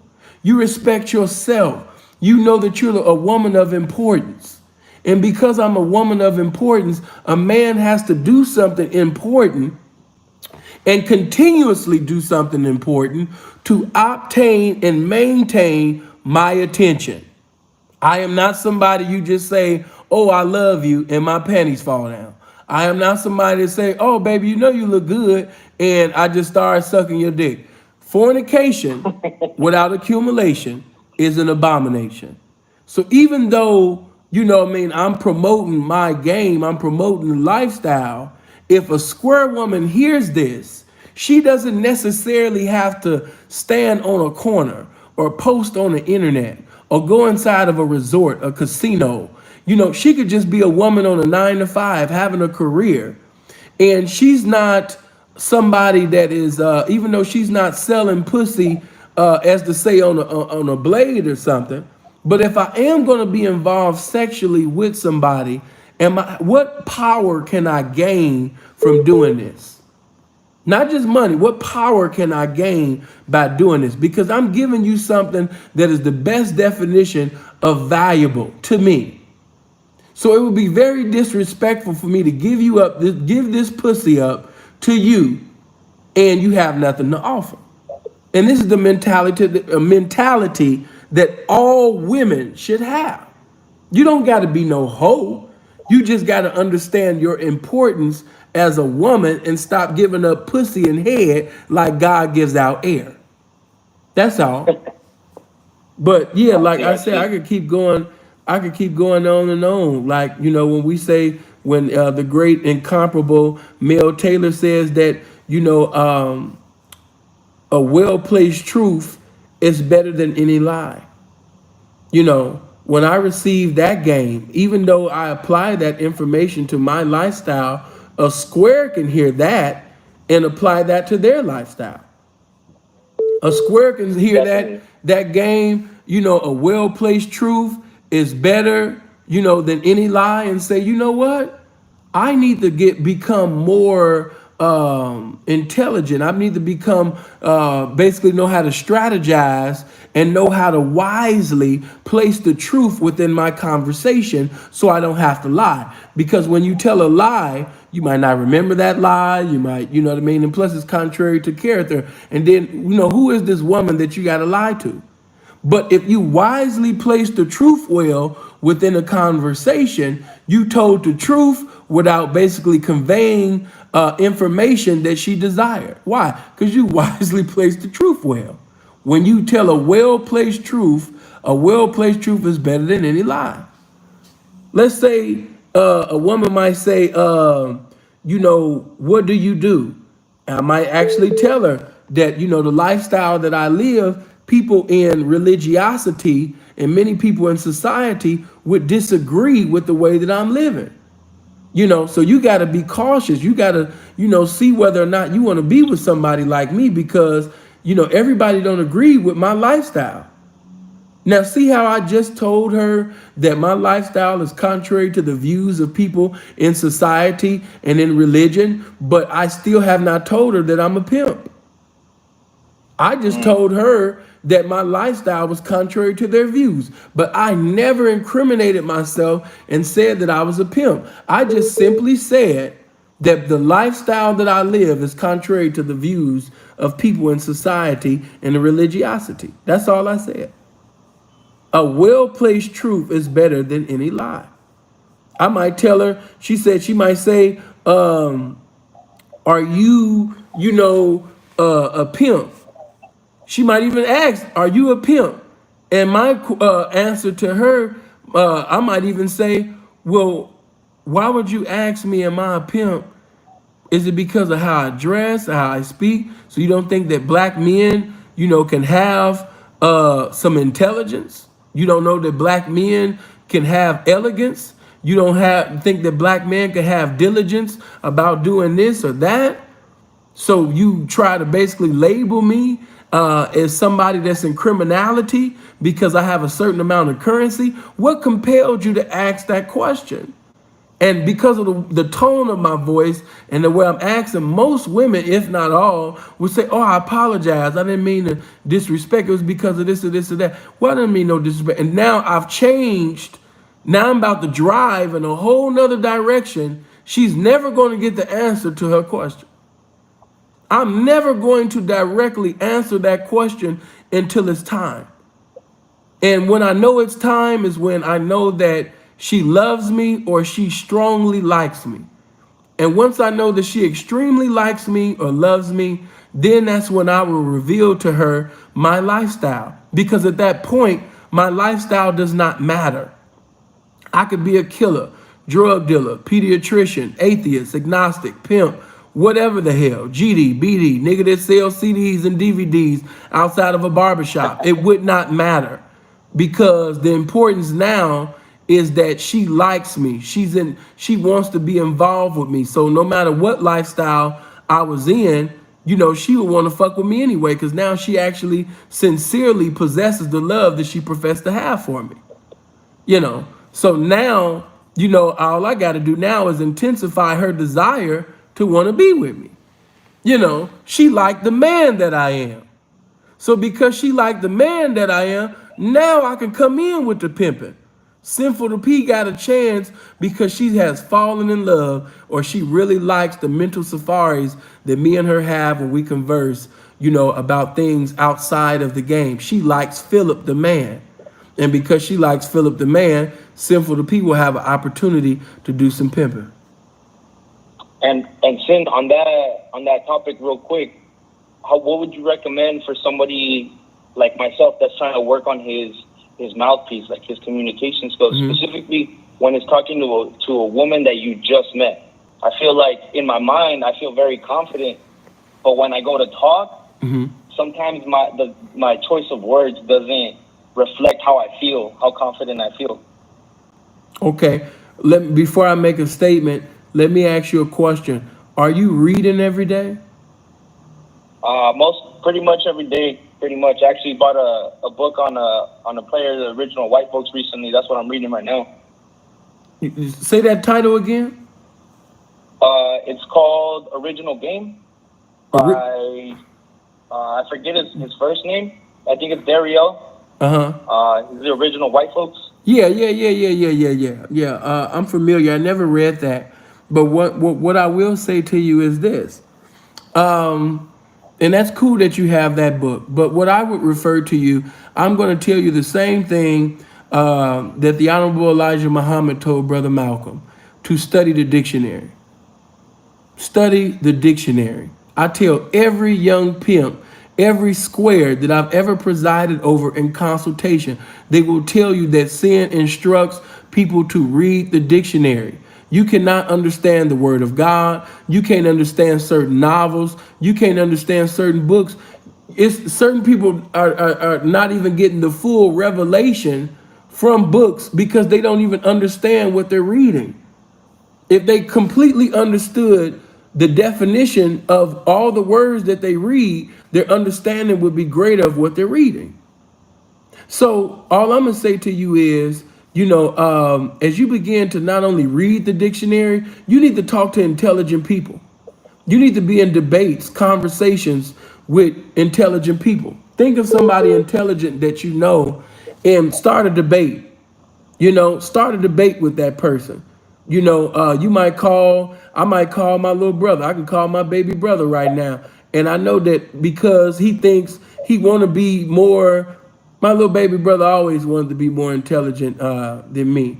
So I can challenge him something right now. I can challenge my baby brother something pertaining to the law, and he gonna go back and forth with me. And by me saying words that he's not familiar with, or he might say something that I'm not familiar with, we're going to compel each other to see what that means and that means. And we're going to make each other more wittier as we keep debating, as we keep conversing.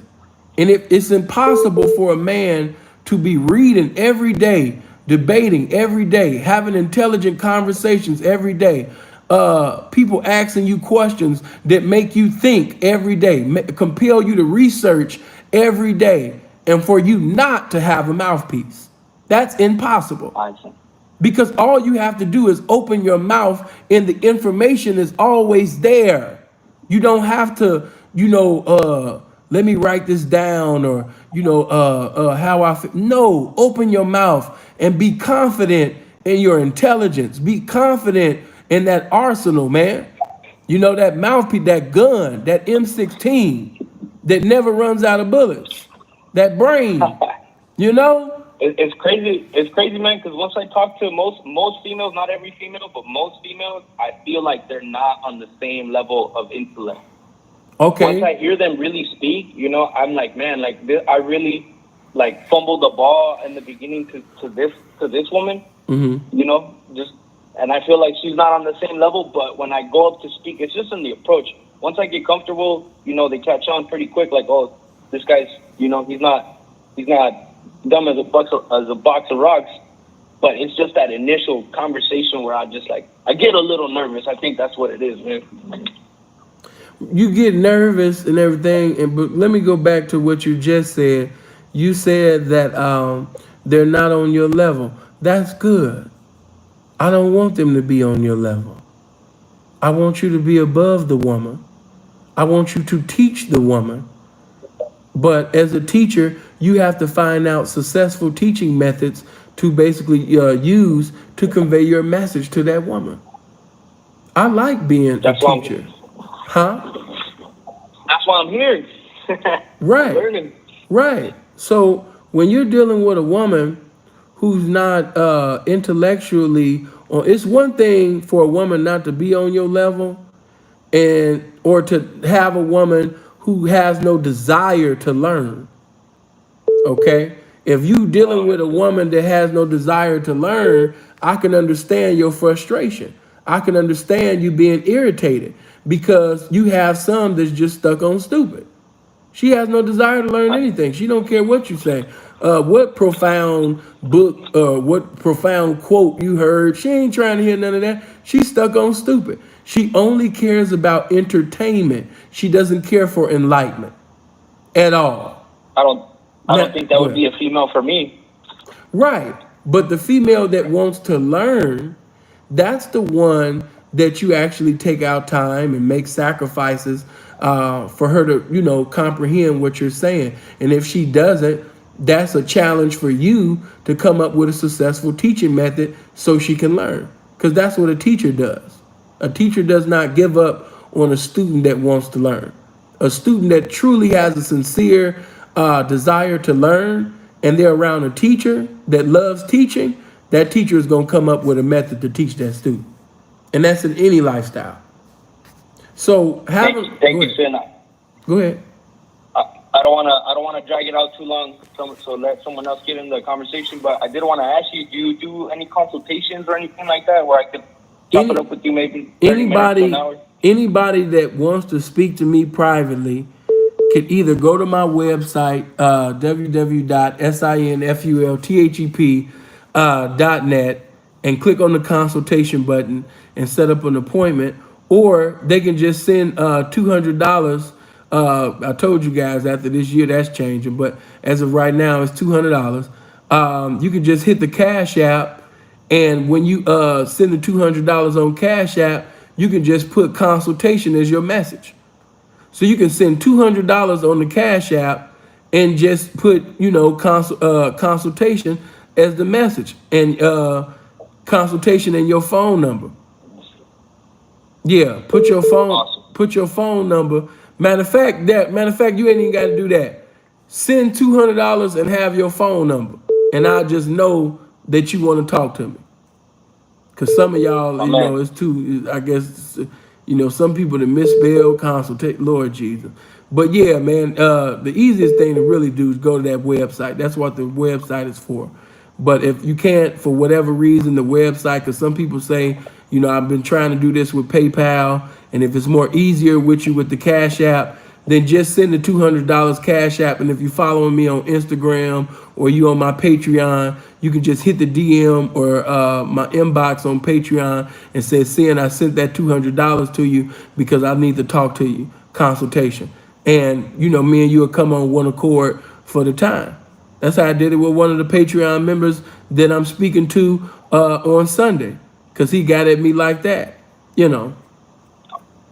Hey, man, well, I just want to say thank you again for all the games you've been giving out for free. I appreciate it. Hold on, stop. Hold on, let me correct you. This is not free game. This is fee game, because anybody could hear it, but in order to apply it, it's gonna cost you more than money. It's gonna cost you your life. And if you in my lifestyle, it just might cost you your freedom. So it's never free game. It's always fee game, baby. Always fee game.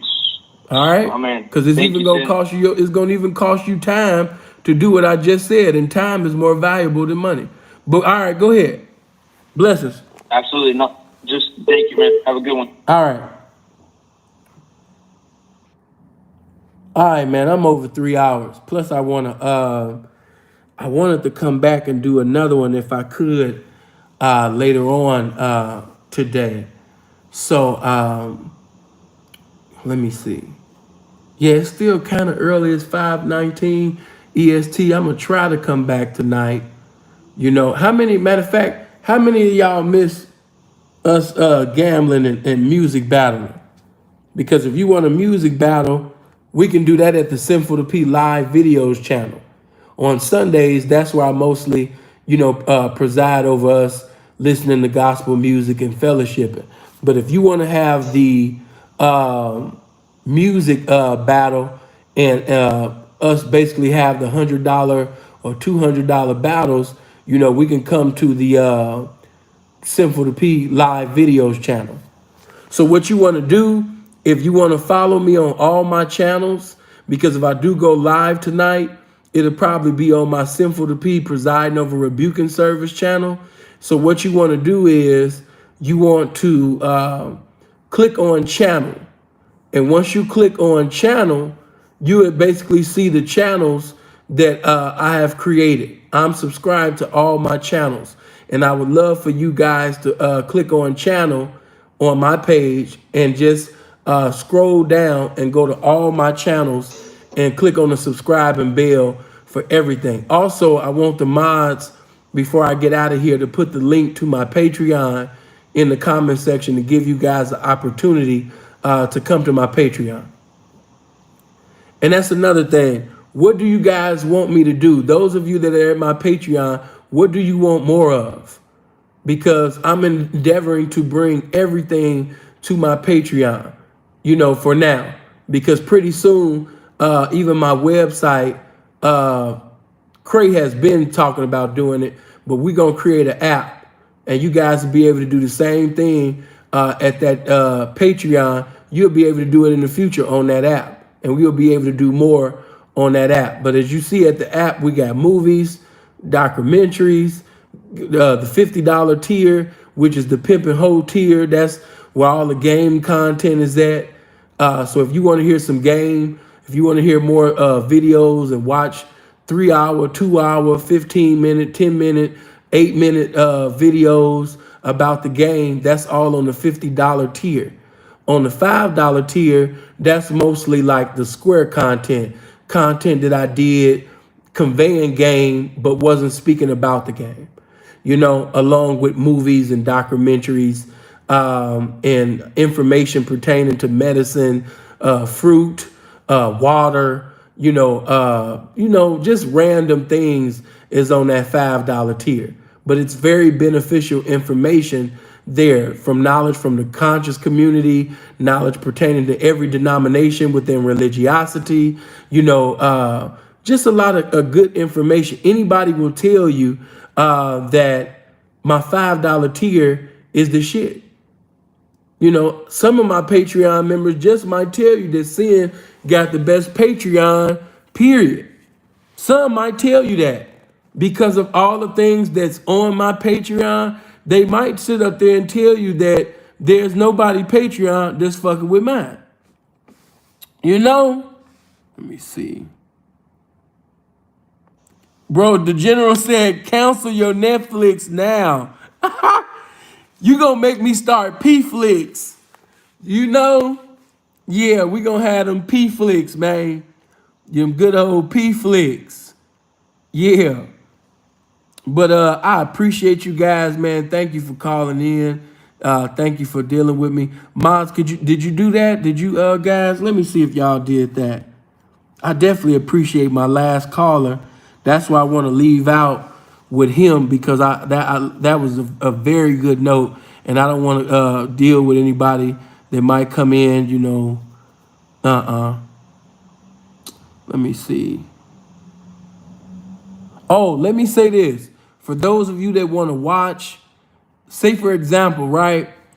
Patreon has updated, themselves. So when you go to my Patreon, right? If you want to see a certain video and you know the title of that video, you can type in the title of that video in the search section, and the video that I did, will come up. Or if there was a certain video or whatever, if you remember the title of it, you can just type it in and it'll come up. If you want to see a movie, all you got to do is just put movie in the search, and every movie that I've posted will come up. All the movies that I posted will come up just by you putting movie in there. Now, for those of you, some got at me saying, where American Pimp at? Where this movie at? Where that at? If you want to see that, appreciate that $5, bro. Thank you. If you want to see American Pimp and all of that, like pimp stuff, you got to come to the $50 tier. All of that's on the $50 tier. All of that. Hold on. Once again, I only have one Instagram, and that's Sinful to P 773. Any other Instagram that you see with my name in it, that's not mine. That's not mine. Can you speak on Black Authority, Jason Black? What your opinions are? I don't want to speak on anything because I'm out of here and I don't even know who Jason Black is. I want to get out of here and hopefully be able to come back later. If I don't, you'll see me Saturday. But yeah, I don't even know who that is, bro. I don't even know who that is. But I love you guys. I hope you live as long as you want and never want as long as you live. I love you. I'm gone.